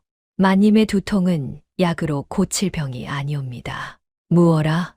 못 고친다는 게냐? 교씨의 입꼬리가 올라갔습니다. 다나가 못 고친다 하기를 기다린 것이지요. 그런데 다나의 다음 말이 뜻밖이었습니다. 마님께서는 밤마다 잠을 이루지 못하시지요. 마음에 근심이 많고 무언가를 늘 경계하느라 신경을 곤두세우고 계십니다. 그 탓에 머리가 아픈 것이옵니다. 이는 약이 아니라 마음을 다스려야 낫는 병이지요. 교씨의 얼굴이 굳었습니다. 다나의 말이 전곡을 찔렀던 것이지요. 과연 교씨는 흉계를 꾸미느라 밤마다 잠을 설치고 있었습니다. 양심의 가책과 들킬까 하는 두려움에 늘 신경이 날카로웠지요. 무슨 헛소리냐. 마음을 다스리라니. 교씨는 당황하여 목소리를 높였습니다. 다나의 말이 마치 자신의 속을 꿰뚫어 본 것 같아 섬뜩했던 것이지요. 마음에 거리낄 것이 없으면 잠이 편안한 법이옵니다. 마님께서 편히 주무시지 못하는 까닭을 스스로 돌아보시면 두통의 뿌리를 아실 것이옵니다. 종들이 슬며시 고개를 돌려 웃음을 참았습니다. 망신을 주려던 교씨가 도리어 한 방 먹은 꼴이었으니까요. 교씨는 얼굴이 벌개져 다나를 노려보았습니다. 썩 물러가거라. 다시는 내 앞에 얼씬도 말고. 다나는 조용히 고개를 숙이고 물러났습니다. 그러나 그 등 뒤로 교씨의 마음에는 다나에 대한 경계심과 두려움이 깊이 박혔지요. 저 계집 보통이 아니야.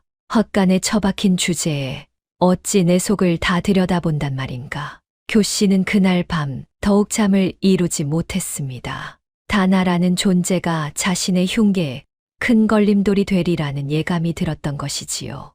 며칠 뒤 교씨는 또 다른 술수를 부렸습니다. 이번에는 다나에게 누명을 씌울 작정이었지요. 교씨가 아끼던 옷가락지가 사라졌다며 소동을 피운 것입니다. 내 옷가락지가 없어졌다. 분명 누가 훔쳐간 게야. 교씨는 종들을 죄다 불러 모아 닥달했습니다. 그러다 다나를 지목했지요. 헛간 것이 수상하다. 가진 것 없는 처지에 욕심이 없을 리 있나. 당장 헛간을 뒤져라. 다나에게 도둑 누명을 씌워 내쫓을 심산이었습니다. 종들이 헛간을 뒤지러 몰려갔지요. 다나는 가슴이 철렁했습니다. 헛간에는 시어머니와 함께 감춰둔 토지 문서가 숨겨져 있었으니까요. 그러나 다나는 침착했습니다. 이미 박노인을 통해 토지 문서를 더 안전한 곳으로 옮겨둔 뒤였던 것이지요. 헛간을 샅샅이 뒤졌지만 옷가락지는 물론이요. 아무것도 나오지 않았습니다. 종들은 거적대기를 들추고 곡식 가마를 헤집고 농기구 더미까지 죄다 뒤졌습니다. 그러나 다나의 살림이래야 낡은 보따리 하나가 전부였지요. 그 안에서도 어머니의 삼배 처방전 외에는 감나가는 것이 하나도 나오지 않았습니다. 종들은 도리어 다나의 가난한 살림에 콧등이 시큰해졌지요. 아무것도 없는 뎁쇼 마님. 종들이 보고하자 교씨는 약이 올랐습니다. 그때 다나가 조용히 입을 열었지요. 마님, 잃어버리신 옷가락지를 소인이 찾아드려도 되겠습니까? 무어라, 내가 어찌 찾는단 말이냐. 잃어버린 물건은 대개 마지막으로 두었던 곳 근처에 있는 법이지요. 마님께서 그 가락지를 마지막으로 끼셨던 것이 언제이옵니까? 교씨가 머뭇거리며 답했습니다. 그저께 머리를 빗을 때 빼두었던 것 같은데. 그렇다면 경대 서랍을 살펴보시지요. 빛과 함께 두셨다가 서랍 틈에 빠졌을 수도 있사옵니다. 종이 경대 서랍을 열어 살피니 과연 옷가락지가 서랍 틈에 끼어 있었습니다. 다나의 말이 맞았던 것이지요. 교씨는 얼굴이 벌개졌습니다. 도둑 누명을 씌우려다 도리어 제 덜렁댐만 드러난 꼴이었으니까요. 운이 좋았구나. 교씨는 그렇게 둘러대고 자리를 떴습니다. 그러나 그 속은 부글부글 끓고 있었지요. 다나를 내쫓기는커녕 또다시 망신만 당한 것입니다. 이 일로 종들은 다나를 더욱 우러르게 되었습니다. 반면 교씨의 위신은 땅에 떨어졌지요. 박노인이 그 소식을 전하며 너털웃음을 지었습니다. 세아씨, 통쾌하구려. 그 표독한 첩실이 연거푸 코를 떼이니 말이오. 어르신, 통쾌해야 할 일이 아니옵니다. 저들이 궁지에 몰릴수록 더 독한 수를 쓸 것이니까요. 더욱 조심해야 합니다. 과연 다나의 말이 옳았습니다. 연거푸 망신을 당한 교씨는 이를 갈았지요. 그날 밤 교씨는 또다시 오라비 교복을 불러들였습니다. 오라버니, 더는 못 참겠어요. 그 헛간 계집을 어떻게든 없애야겠어요. 그 계집이 살아있는 한 우리 일이 자꾸 틀어진단 말이에요. 교복은 누이의 말을 듣고 한참 생각에 잠겼습니다. 그러다 음흉한 미소를 지었지요. 누이, 마침 잘 되었네. 이제 일을 마무리할 때가 된 것 같으. 내 관아에서 손을 좀 써두었네. 이번에야말로 윤씨 집 재산을 통째로 삼키고 그 헛간 계집까지 한꺼번에 처리하지. 어떻게 말이에요. 교복은 품에서 무언가를 꺼냈습니다. 위조한 토지 문서였지요. 진짜와 거의 똑같이 만든 가짜 문서였습니다. 이 문서로 윤씨 집 토지가 본래 우리 것이었다 주장하는 게야. 관아에서 내 편을 들어줄 터이니 윤씨 집은 꼼짝없이 토지를 빼앗기게 되지. 그리고 만약 헛간 계집이 끼어들면 그때는 도둑이나 무고죄를 씌워 잡아들이면 그만이야. 교씨가 문서를 받아 들여다보았습니다. 과연 정교했지요. 글씨체며 관아의 인장이며 진짜와 분간이 어려울 만큼 똑같았습니다. 한데 오라버니, 이게 가짜인 줄 들통나면 어쩌지요. 교복은 코웃음을 쳤습니다. 누이, 내가 누군가 관아에서 문서를 만지는 아전일세. 이런 문서쯤 만드는 건 손바닥 뒤집기보다 쉬운 일이지. 게다가 진짜 문서와 대조하려 해도 그 진짜 문서가 어디 있는지 알아야 대조를 하지 않겠나.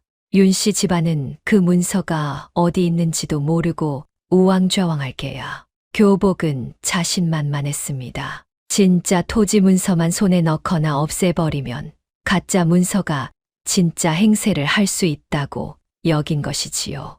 그러나 그 진짜 문서가 이미 다나의 손에 들어가 있다는 것은 꿈에도 몰랐습니다. 한 가지 더 일러둘 게 있네. 이 문서에는 한 군데 흠이 있어. 급히 만드느라 인장을 찍을 때 한쪽이 살짝 번졌단 말이지. 허나 그걸 눈치챌 자가 어디 있겠나. 관아의 나리들도 대충 보고 넘길 텐데. 교복은 대수롭지 않게 말했습니다. 그 작은 흠이 훗날 자신의 발목을 잡으리라고는 짐작조차 못한 채로 말이지요. 교씨의 눈이 번뜩였습니다. 역시 오라버니예요. 그럼 언제 일을 벌이실 건가요? 며칠 안에 관아에서 사람이 나올 게야. 그때까지 자네는 정인을 잘 구슬려 두게. 토지 문서가 어디 있는지 알아내야 하니까. 두 남매는 음흉한 미소를 주고받았습니다. 마침내 그들의 흉계가 막바지에 다다른 것이지요. 그러나 그들은 알지 못했습니다. 그 토지 문서가 이미 다나의 손에 안전하게 보관되어 있다는 것을 말입니다. 한편 다나는 분이를 통해 안방에 수상한 사내가 다시 드나든다는 소식을 들었습니다. 갓을 눌러 쓴 그 사내가 무언가 문서 같은 것을 들고 왔다는 것이었지요. 다나는 직감했습니다. 저들이 드디어 마지막 수를 두려 한다는 것을 말입니다. 부나, 그 사내가 들고 온 문서가 어떤 것인지 알아낼 수 있겠느냐. 어렵게 싸웁니다, 세아씨. 안방 깊은 곳에서 둘이서만 쑥덕거리니 종들은 얼씬도 못하게 하옵니다. 다나는 입술을 깨물었습니다. 적의 움직임이 빨라지고 있었지요. 다나는 그날 밤 시어머니 황씨를 찾아가 상황을 알렸습니다. 어머님, 저들이 곧 일을 벌일 듯하옵니다. 관아의 아전이 다시 드나들며 문서를 들고 왔다 하옵니다. 황씨의 낯빛이 어두워졌습니다. 위조 문서로구나. 옛날 언니의 집도 그렇게 당했지. 가짜 문서로 토지를 빼앗고 본처를 내쫓고 똑같은 수법이야. 허나 이번에는 다르옵니다. 진짜 문서가 우리 손에 있으니까요. 저들이 가짜를 들이밀면 진짜로 맞서면 됩니다. 다만 무엇이냐? 관아가 저들 편이라는 것이 문제이옵니다. 진짜 문서가 있어도 관아가 가짜를 진짜라 우기면 곤란하지요. 저들의 가짜 문서가 가짜임을 누구도 부인 못할 만큼 분명히 드러내야 하옵니다. 황 씨는 다나의 신중함에 고개를 끄덕였습니다. 두 여인은 다가올 결전을 위해 머리를 맞대었지요. 거대한 음모의 그림자가 윤 씨 집안에 들이오기 시작했습니다. 진을 속에 묻힌 옥이 이제 그 빛을 온전히 드러내야 할 때가 다가오고 있었지요. 마침내 교복이 움직이기 시작했습니다. 며칠 뒤 고을 관아에서 사령들이 윤 씨 집으로 들이닥친 것이지요. 윤 씨 집안은 들으라. 이 토지는 본래 교씨 가문의 것이었는데 윤 씨 가문이 부당하게 차지한 것이라는 고변이 있었다. 관아에서 조사할 것이니 토지 문서를 내놓으라. 사령들의 호통에 온 집안이 발칵 뒤집혔습니다. 황 씨는 마루로 나와 사령들을 맞았지요. 겉으로는 침착했으나 속으로는 분노가 들끓었습니다. 옛날 언니의 일이 그대로 되풀이되고 있었으니까요. 무슨 소리요? 이 토지는 대대로 윤 씨 가문이 일군 것이요. 무슨 근거로 그런 고변을 한단 말이요. 근거가 있으니 관아에서 나선 것이 아니겠소. 자세한 것은 관아에 와서 따지시오. 일단 이 자리에서는 토지 문서를 확인해야겠소. 사령들이 안방을 뒤지려 했습니다. 그러나 토지 문서는 이미 다나의 손에 안전하게 옮겨진 뒤였지요. 안방을 샅샅이 뒤졌지만 문서는 나오지 않았습니다. 문서가 없지 않소. 문서도 없이 무슨 토지가 윤 씨 것이라 우기는 게요. 사령 하나가 비아냥거렸습니다. 알고 보니 교복은 한 수 더 떠 있었습니다. 윤 씨 집에 진짜 문서를 빼돌리거나 없앤 것처럼 꾸미고 자신이 위조한 가짜 문서를 진짜라고 들이밀 작정이었던 것이지요. 진짜 문서가 사라진 마당에 가짜가 진짜 행세를 하면 윤 씨 집안은 꼼짝없이 당할 판이었습니다. 며칠 뒤 관아에서 정식으로 송사가 열렸습니다. 고을 사또가 직접 나서서 토지의 임자를 가린다 하였지요. 윤 씨 집안에서는 황 씨와 정인이 관아로 불려갔습니다. 정인은 그제야 사태의 심각함을 깨닫고 부들부들 떨었지요. 어머니, 이게 대체 어찌 된 일입니까? 내가 그 계집에게 홀려 집안을 이 지경으로 만든 게다. 정신 차려라. 황 씨의 호통에 정인은 고개를 들지 못했습니다. 뒤늦게 후회했지만 이미 일은 벌어진 뒤였지요. 관아에 이르니 사또가 높은 자리에 앉아 있었습니다. 그 옆에는 교복이 아전의 신분으로 떡하니 서 있었지요. 사또와 교복은 이미 한 통속이었습니다. 교복이 사또에게 두둑한 뇌물을 바치고 송사를 자기 뜻대로 끌고 가기로 짠 것이지요.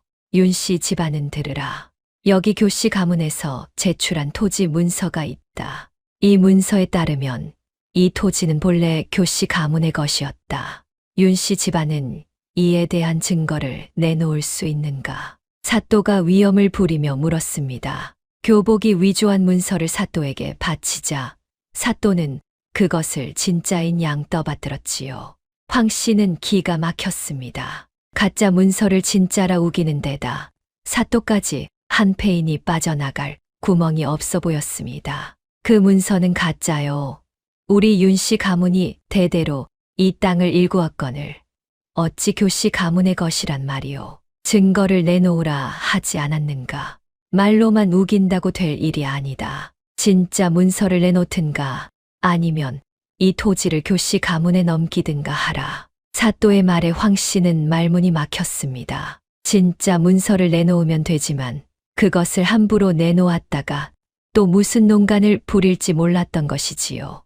더구나 사또가 저들 편이니 진짜 문서를 내놓아도 가짜라 우길 판이었습니다. 바로 그때였습니다. 관아 마당으로 한 여인이 들어섰습니다. 바로 다나였지요. 송사를 구경하러 모여든 동네 사람들이 술렁였습니다. 그 중에는 다나에게 신세를 진 이들이 적지 않았지요. 김첨지도 돌림병에서 목숨을 건진 이들도 있었습니다. 저분이 윤씨 댁 헛간 세아씨 일세. 우리 마을을 돌림병에서 구한 그 색시 아닌가. 사람들이 수군거렸습니다. 헛간에 처박힌 며느리라 들었는데 막상 보니 기품이 예사롭지 않았던 것이지요. 다나는 평소에 남루한 차림이 아니었습니다. 비록 화려하지는 않았으나 단정하고 기품 있는 모습이었지요. 사람들의 시선이 일제히 다나에게 쏠렸습니다. 내 인연 누구인데 감히 관아의 송사에 끼어드느냐. 사또가 호통을 쳤습니다. 다나는 흔들림 없이 답했지요. 소인은 윤씨 가문의 며느리이옵니다. 가문의 일이기에 나섰나이다. 사또께 한 가지 여쭙고자 하옵니다. 교씨 가문이 제출한 그 문서가 진짜라는 것을 무엇으로 증명하시겠나이까? 이 문서에는 관아의 인장이 찍혀 있다. 어찌 가짜란 말이냐? 그렇다면 그 문서를 소인이 잠시 살펴보아도 되겠나이까? 다나의 당돌한 요청에 사또는 잠시 머뭇거렸습니다. 그러나 헛간에 처박힌 며느리가 무엇을 알겠느냐 싶어 코웃음을 치며 문서를 내주었지요. 좋다. 어디 한번 보아라. 헛간 며느리가 무얼 알겠느냐만. 다나는 문서를 받아들고 꼼꼼히 살폈습니다. 글씨체를 보고 인장을 보고 종이의 결까지 살폈지요. 그러다 다나의 눈빛이 날카롭게 빛났습니다. 무언가를 찾아낸 것이지요. 다나는 문서를 햇빛에 비춰보기도 하고 손끝으로 인장 자국을 가만히 쓸어보기도 했습니다. 그 손길이 어찌나 신중하고 노련한지 관아의 서리들조차 숨을 죽이고 지켜보았지요. 다나의 머릿속에는 박노인이 들려준 옛 이야기가 떠올랐습니다. 위조 문서를 잡으려면 진짜와 대조하는 것이 열쇠라던 그 말이지요. 또한 어머니에게 배운 글씨를 보는 안목이 빛을 발하는 순간이었습니다. 교복은 다나가 문서를 살피는 것을 보고 가슴이 철렁했습니다. 설마 그 작은 흠을 찾아내려 싶으면서도 어쩐지 불안했던 것이지요. 사또, 이 문서는 가짜이옵니다. 다나의 단호한 말에 관아가 술렁였습니다. 사또의 얼굴이 일그러졌지요. 무어라, 무슨 근거로 가짜라 하느냐. 이 문서의 인장을 보시옵소서. 관아의 인장이 한쪽으로 번져 있나이다. 진짜 인장은 한 번에 또렷이 찍히는 법이온데 이것은 급히 위조하느라 번진 자국이 남았나이다. 또한 글씨체를 보시옵소서. 토지의 위치를 적은 부분과 임자를 적은 부분의 글씨가 미묘하게 다르옵니다. 한 사람이 한 번에 쓴 문서가 아니라 누군가 뒤에 고쳐 쓴 것이옵니다. 다나의 조목조목 따지는 말에 관아 아니 웅성거렸습니다. 사또의 이마에 식은땀이 맺혔지요. 교복은 사색이 되었습니다. 그것은 오래된 문서라 그런 것이다. 세월이 흐르면 인장도 번지고 글씨도 바래는 법이 아니냐. 사또가 둘러댔습니다. 그러나 다나는 물러서지 않았지요. 사또 그렇다면 진짜와 대조해 보면 될 일이옵니다. 윤씨 가문에는 대대로 전해 내려온 진짜 토지 문서가 있나이다. 그것과 이 문서를 나란히 놓고 보면 어느 것이 진짜이고 어느 것이 가짜인지 단번에 드러날 것이옵니다. 관아 안이 다시 술렁였습니다. 다나가 진짜 문서가 있다고 하니 사또와 교복은 더욱 당황했지요. 진짜 문서가 없다고 여겼는데 그것이 살아있다니요. 진짜 문서가 어디 있단 말이냐. 헛소리 말거라. 교복이 떨리는 목소리로 끼어들었습니다. 다나는 그런 교복을 똑바로 바라보았지요.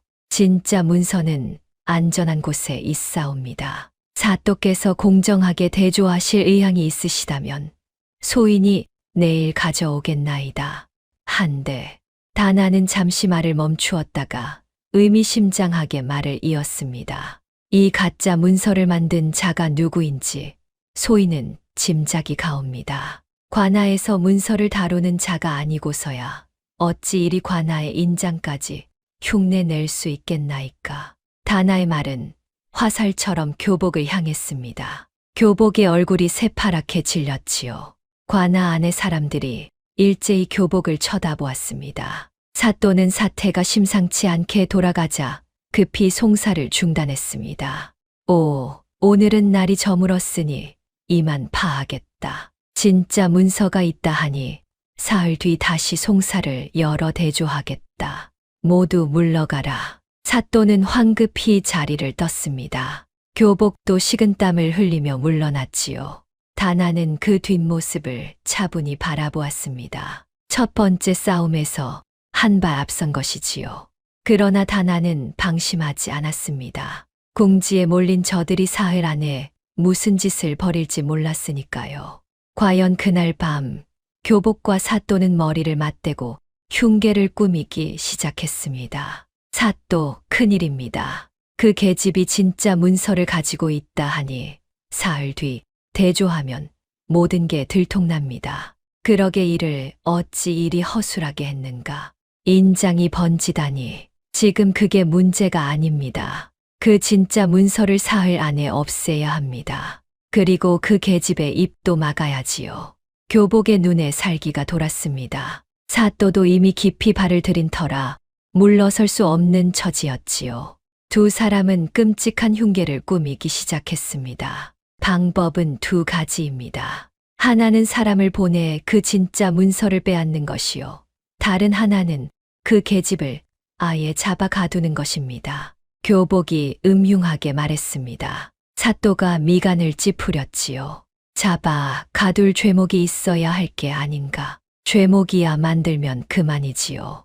그 계집이 관아의 송사를 어지럽혔다. 혹은 진짜 문서라며 가짜를 들이밀어 관을 능멸했다 하면 됩니다. 일단 옥에 가두면 진짜 문서고 뭐고 다 우리 손안에 들어옵니다. 좋다. 허나 이를 깔끔하게 처리해야 한다. 뒤탈이 없도록. 두 사람은 음험한 계략을 주고받았습니다. 다나를 옥에 가두고 진짜 문서를 빼앗은 뒤 윤씨 집안의 토지를 통째로 삼킬 작정이었지요. 더 나아가 다나를 영영 입막음할 흉계까지 꾸몄습니다. 한편 다나는 집으로 돌아와 만일의 사태에 대비하고 있었습니다. 진짜 토지 문서를 가장 안전한 곳에 감추고 박노인과 함께 다음 송사를 준비했지요. 어르신, 저들이 가만히 있지 않을 것이옵니다. 진짜 문서를 노리거나 소인을 해하려 들겠지요. 세아씨, 부디 몸 조심하시오. 내 곁을 지키리다. 다나는 고개를 끄덕였습니다. 그리고 시어머니 황씨와도 머리를 맞대었지요. 두 여인은 다가올 결전에서 어떻게 진실을 밝힐지 빈틈없이 계획을 세웠습니다. 윤씨 집안에 가장 큰 위기가 닥쳐오고 있었습니다. 진실을 밝히기 직전 어둠은 더욱 짙어지고 있었지요. 사흘이 채 지나기도 전에 교복과 사또는 흉계를 실행에 옮겼습니다. 그날 밤 관아의 사령들이 들이닥쳐 다나를 끌어냈습니다. 죄목은 터무니없는 것이었지요. 관아의 송사를 어지럽히고 가짜 문서를 진짜라 우겨 관을 능멸했다는 것이었습니다. 내 인연 관을 능멸한 죄로 잡아간다. 순순히 따라오너라. 무슨 죄목이 그러하옵니까? 소인은 진실을 밝히려 했을 뿐이옵니다. 다나가 항변했지만 소용없었습니다. 사령들은 다나를 끌고 갔지요. 황씨가 달려 나와 막아섰습니다. 이게 무슨 짓이냐? 우리 며느리를 어디로 데려가는 게야? 비키시오. 관아의 명이오. 사령들은 황씨를 거칠게 밀쳤습니다. 황씨가 마당에 쓰러졌지요. 다나는 끌려가면서도 시어머니를 향해 소리쳤습니다. 어머님, 걱정 마시옵소서. 진실은 반드시 밝혀질 것이옵니다. 다나는 그렇게 옥에 갇히고 말았습니다. 차디찬 옥바닥에 홀로 앉아 다나는 깊은 절망에 빠졌지요. 진실을 밝히기 직전에 도리어 죄인이 되어버린 것입니다. 설상가상으로 교복은 사람을 풀어 진짜 토지 문서를 찾기 시작했습니다. 윤씨 집을 샅샅이 뒤졌지요. 그러나 다나가 어찌나 깊이 감추었는지 문서는 좀처럼 나오지 않았습니다. 옥에 갇힌 다나의 처지는 날로 위태로워졌습니다. 교복은 옥조를 매수하여 다나를 해치려 들었지요. 음식에 독을 타기도 하고 한밤중에 자객을 보내기도 했습니다. 그러나 다나는 약초의 밝은 덕에 독이 든 음식을 알아채 먹지 않았고 자객이 들 때마다 가까스로 위기를 모면했습니다. 한 번은 옥졸이 들이민 죽그릇에서 다나가 이상한 냄새를 맡았습니다. 코끝을 스치는 그 비릿하고 알싸한 기운을 다나는 단번에 알아챘지요. 이 죽에는 독이 들었구나. 다나는 죽을 먹는 척하다 슬그머니 옥 한 구석에 버렸습니다. 그리고 일부러 배를 움켜쥐고 앓는 신용을 했지요. 옥졸이 들여다보자 다나는 신음하며 쓰러진 척했습니다. 옥졸은 독이 들었다 여기고 물러갔지요.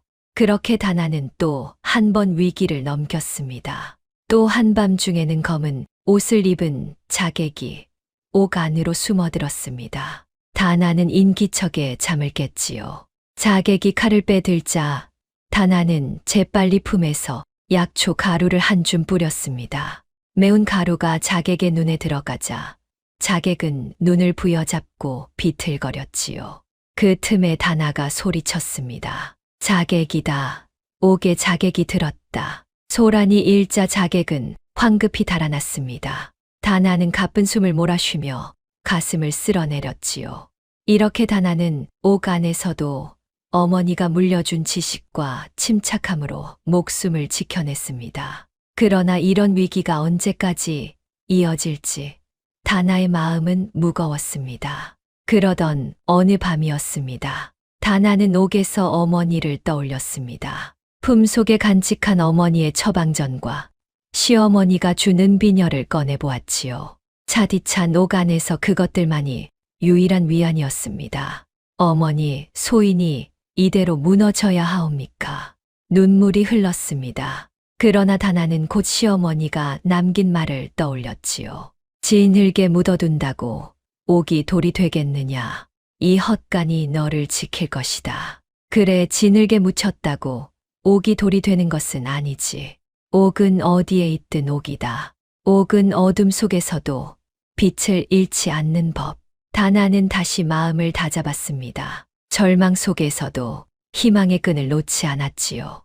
어머니가 가르쳐준 것, 시어머니가 일러준 것, 박노인이 들려준 지혜를 하나하나 되새겼습니다. 한편 황 씨는 며느리가 옥에 갇히자 가슴이 무너졌습니다.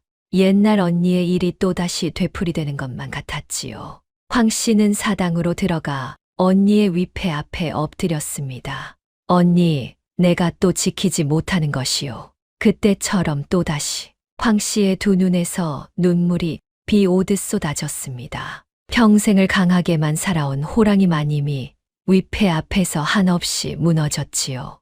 언니, 내 그때 맹세했소. 다시는 소중한 사람을 잃지 않겠노라고. 한데 또 일이 무력하게 내가 무얼 할 수 있단 말이오. 그때였습니다. 사당문이 열리고 누군가 들어섰습니다. 바로 정인이었지요.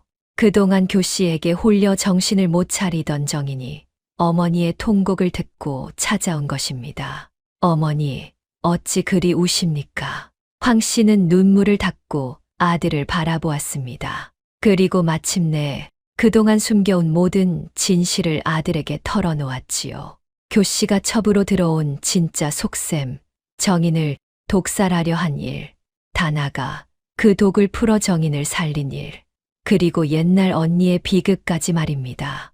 정인은 모든 것을 듣고 망연자실했습니다. 자신이 얼마나 어리석었는지, 얼마나 큰 잘못을 저질렀는지 깨달은 것이지요. 제가 그토록 눈이 멀었단 말입니까? 다나가 저를 살렸는데 저는 그런 다나를 헛간에 처박힌 채 거들떠보지도 않았으니 정인은 그 자리에 무릎을 꿇었습니다. 어머니 앞에, 그리고 자신의 어리석음 앞에 말이지요. 다나가 보약에 든 독을 풀어 저를 살렸다니 저는 그것도 모르고 교씨의 치마폭에서 헤어날 줄 몰랐습니다. 제 목숨을 구한 아내를 헛간에 처박힌 채 첩의 말만 들었으니 제가 사람입니까? 정인의 두 눈에서 눈물이 쏟아졌습니다. 지난날의 자신이 얼마나 어리석고 비겁했는지 뼈저리게 후회한 것이지요. 그동안 교씨가 달콤한 말로 자신을 어떻게 홀렸는지 그 모든 것이 재산을 노린 거짓이었음을 이제야 깨달았습니다. 어머니, 제가 그 계집의 본색을 진작 알았더라면 다나가 이런 고초를 겪지 않았을 것을. 어머니, 제가 잘못했습니다. 이제라도 바로잡겠습니다. 다나를 구하고 저 흉악한 무리를 벌하겠습니다. 황 씨는 아들의 어깨를 붙잡았습니다. 정인아, 정신을 차렸느냐?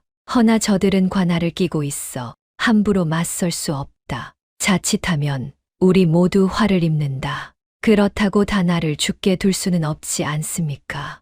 다나는 제 목숨을 구한 은인입니다. 더는 비겁하게 굴지 않겠습니다. 정인의 눈빛이 달라져 있었습니다. 무르고 줏대 없던 그 모습이 아니었지요. 처음으로 사내다운 결기가 서려 있었습니다. 황 씨는 그런 아들을 보며 한 가닥 희망을 보았습니다. 좋다. 허나 무모하게 나서면 안 된다. 지혜를 모아야 한다. 다나라면 분명 무슨 방도를 생각해 두었을 것이야. 그날 밤 황 씨와 정인 그리고 박노인이 한자리에 모였습니다. 다나를 구하고 진실을 밝힐 방도를 의논하기 위해서였지요. 박서방, 다나가 진짜 문서를 어디에 숨겼는지 아는가? 예, 마님. 새아씨께서 만일을 대비해 소인에게만 일러두셨습니다. 사당 마루 밑 바로 언니 마님 윗패 아래에 숨겨두셨습지요. 황 씨는 깜짝 놀랐습니다. 진짜 문서가 바로 언니의 윗패 아래에 있었다니요. 다나가 가장 신성하고 아무도 손대지 못할 곳을 골랐던 것이지요. 그 아이가 거기까지 생각했단 말이냐. 황 씨의 눈에 다시 눈물이 고였습니다. 이번에는 슬픔의 눈물이 아니라 며느리에 대한 깊은 고마움과 자랑스러움의 눈물이었지요. 또한 새아씨께서 이런 말씀을 남기셨습니다. 만약 자신이 위험에 처하거든 진짜 문서와 가짜 문서를 만천하에 공개하라고요. 다만 사또가 한패이니 더 높은 곳에 호소해야 한다 하셨습니다. 더 높은 곳이라니 마침 이 고을에 암행어사가 내려온다는 소문이 있습니다. 그 어사께 직접 호소하면 사또도 교복도 꼼짝 못할 것이라 하셨지요. 박노인의 말에 황 씨와 정인의 눈이 번뜩였습니다. 한 줄기 희망의 빛이 보이기 시작한 것이지요. 암행어사라 그렇다면 길이 있겠구나. 황 씨는 결심했습니다. 다나의 지혜를 따라 더 높은 곳에 진실을 호소하기로 말이지요. 정인이 직접 나서서 어사를 찾기로 했습니다. 한데 어사께 호소하려면 증거가 있어야 합니다. 진짜 문서만으로는 부족하지요. 교복이 가짜를 만들었다는 것, 사또가 한패라는 것까지 한꺼번에 드러내야 합니다. 정인이 신중하게 말했습니다. 무르던 예전과 달리 이를 차근차근 헤아리는 모습이었지요. 박노인이 고개를 끄덕였습니다. 새아씨께서 그 점도 일러두셨습니다. 가짜 문서의 인장이 번진 것과 글씨체가 다른 것, 그것이 위조의 증거라 하셨지요. 진짜 문서와 나란히 놓고 어사 앞에서 대조하면 누구도 부인 못할 것이라 하셨습니다. 역시 다나로구나. 오객서도 모든 것을 내다보고 있었어. 황 씨는 며느리의 깊은 지혜에 다시금 감탄했습니다. 그리고 세 사람은 구체적인 계획을 세웠지요. 정인이 어사의 행방을 수소문하여 호소문을 올리고 박노인이 진짜 문서를 안전하게 지키며 황 씨가 집안 단속을 맡기로 했습니다. 제가 가겠습니다, 어머니. 제 손으로 다나를 구하고 가문을 지키겠습니다. 정인의 결연한 모습에 황 씨는 비로소 아들이 사내가 되었음을 느꼈습니다. 무르기만 하던 외아들이 시련을 통해 단단해진 것이지요. 이튿날 새벽 정인은 길을 떠났습니다. 암행어사의 행방을 찾아 진실을 호소하기 위해서였지요. 떠나기 전 정인은 옥에 갇힌 다나를 멀리서나마 바라보았습니다. 차마 가까이 가지는 못했지만 마음속으로 굳게 다짐했지요. 다나, 조금만 견뎌주오. 내 반드시 그대를 구하리다. 그동안의 내 어리석음을 이제부터 갚으리다. 이렇게 다나가 옥에 갇힌 절망의 순간은 도리어 윤씨 집안 사람들을 하나로 뭉치게 만들었습니다. 시어머니와 아들과 늙은 머슴이 한뜻으로 뭉쳐 마지막 싸움을 준비하기 시작한 것이지요. 진을 속에 묻혔던 옥이 잠시 어둠에 갇혔으나 그 빛을 알아본 이들이 마침내 그 옥을 캐내려 나선 것입니다. 정인이 길을 떠난 지 사흘째 되던 날이었습니다.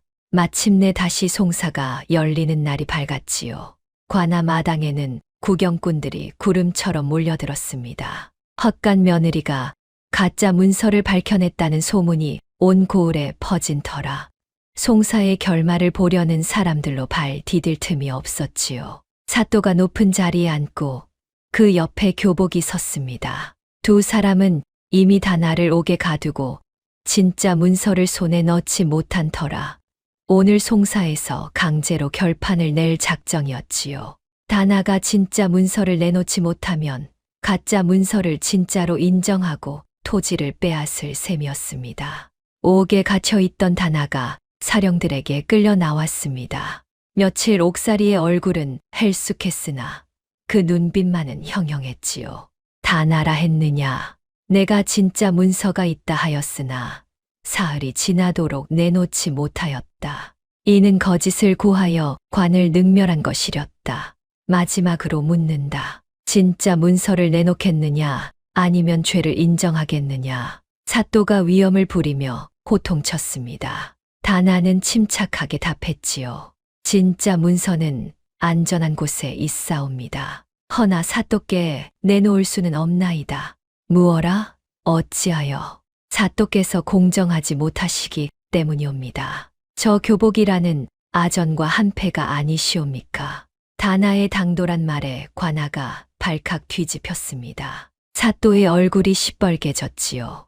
내 인연 감히 관장을 모함하느냐.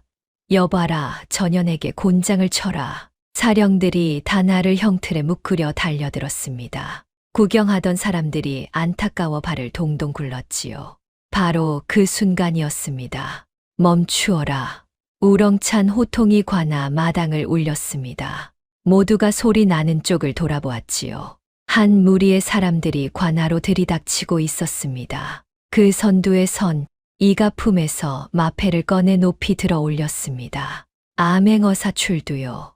그 한마디에 관아가 얼어붙었습니다. 사또의 얼굴이 새파랗게 질렸지요. 교복은 그 자리에 털썩 주저앉을 뻔했습니다. 암행어사 일행이 위풍당당하게 관아 마당으로 들어섰습니다. 그리고 그 뒤로 정인이 따라 들어왔지요. 정인이 마침내 암행어사를 찾아 진실을 호소하는 데 성공한 것입니다. 암행어사는 높은 자리에 올라 좌중을 둘러보았습니다. 그리고 위험 있는 목소리로 입을 열었지요. 내 이 고을에 부정한 송사가 있다는 고변을 받고 은밀히 살펴보았다. 토지를 둘러싼 흉계가 있다 하니 지금부터 내가 직접 진위를 가리겠다. 사또는 다리가 후들거렸습니다. 그러나 애써 침착한 척했지요. 사또. 이는 단지 토지 문서를 둘러싼 송사일 뿐이옵니다. 여기 교씨 가문에 진짜 문서가 있고 저 여인이 거짓 문서로 관을 능멸하여 닥치라. 암행어사가 단호하게 사또의 말을 잘랐습니다. 진위는 내가 가린다 하지 않았느냐. 자, 그 문서를 이리 가져오라. 교복이 바친 가짜 문서가 어사 앞에 놓였습니다. 어사는 다나를 향해 물었지요. 내가 이 문서가 가짜라 하였다지.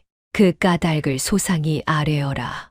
다나는 형틀에서 풀려나 어사 앞에 섰습니다. 그리고 또렷한 목소리로 아뢰었지요. 예, 어사또.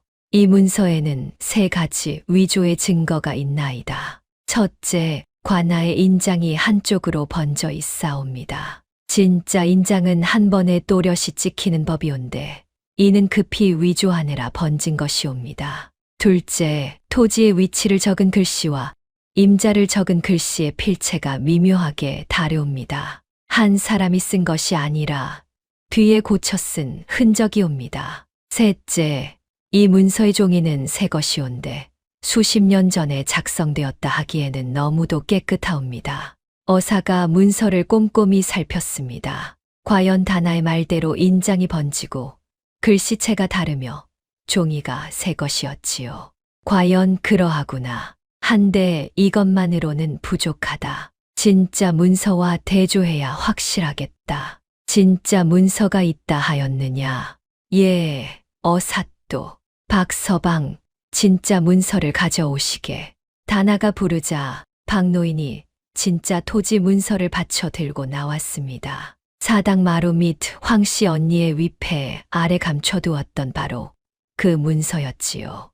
어사가 두 문서를 나란히 놓고 대조했습니다. 진짜 문서는 인장이 또렷하고 글씨체가 처음부터 끝까지 한결같았으며 종이는 세월의 빛이 배어 있었습니다. 반면 가짜 문서는 다나가 지적한 그대로 위조의 흔적이 역력했지요.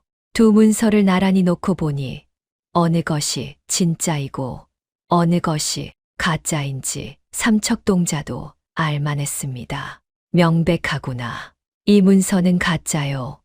윤씨 가문의 문서가 진짜로다. 그렇다면 이 가짜 문서를 만든 자가 누구냐? 어사의 추궁에 교복의 다리가 풀렸습니다. 그러나 끝까지 발뺌하려 했지요. 소인은 모르는 일이옵니다. 그저 교씨 가문에서 가져온 문서를 올렸을 뿐. 어사또. 그때 정인이 나섰습니다. 저자가 바로 교복이라는 아전이옵니다. 제 첩 교씨의 오라비로 관아에서 문서를 다루는 자이옵니다. 두 남매가 짜고 제게 독을 먹여 죽이려 했고 가짜 문서로 가문의 토지를 빼앗으려 했나이다. 그리고 사또는 교복에게 뇌물을 받고 이 흉계를 도왔나이다. 정인의 폭로에 관아가 발칵 뒤집혔습니다. 어사가 추상같이 명했지요. 여봐라, 저 교복과 사또를 당장 결박하라. 그리고 윤씨 집의 첩교씨도 잡아들이라. 어사의 군졸들이 사또와 교복을 끌어내 결박했습니다. 두 사람은 그제야 사색이 되어 살려달라 빌었지요.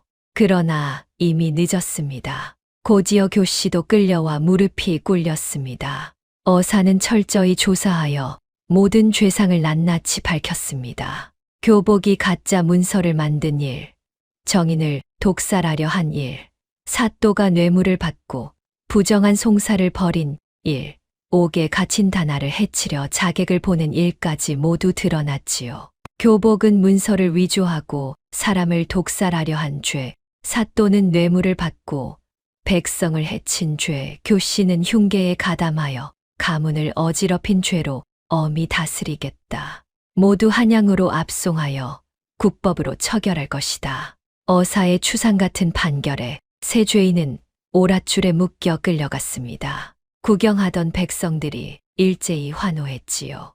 악인들이 마침내 죗값을 치르게 된 것입니다. 어사는 다나를 향해 돌아섰습니다. 그 얼굴에 따스한 미소가 어렸지요. 내 지혜와 용기가 아니었다면 이 흉계를 밝히지 못했을 것이다. 헛간에 처박힌 며느리가 이토록 비범하다니 참으로 옥과 같은 인물이로구나. 윤씨 가문의 누명은 깨끗이 벗겨졌으니 모든 토지와 명예를 돌려받을 것이다. 다나는 깊이 고개를 숙였습니다. 황공하옵니다. 어사또. 이는 소인 혼자의 힘이 아니라 어머님과 서방님, 그리고 박서방의 도움이 있었기에 가능했나이다.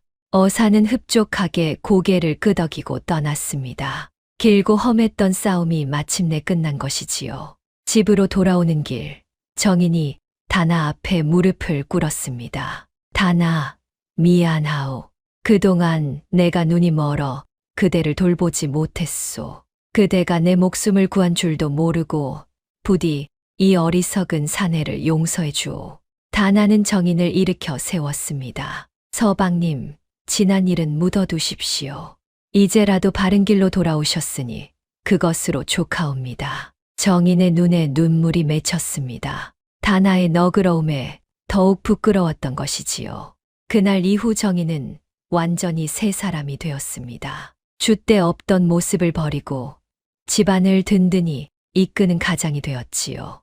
이윽고 윤 씨 집에 도착하니 황 씨가 대문 앞에서 다나를 기다리고 있었습니다. 다나가 다가가자 황 씨는 며느리의 두 손을 꼭 잡았지요.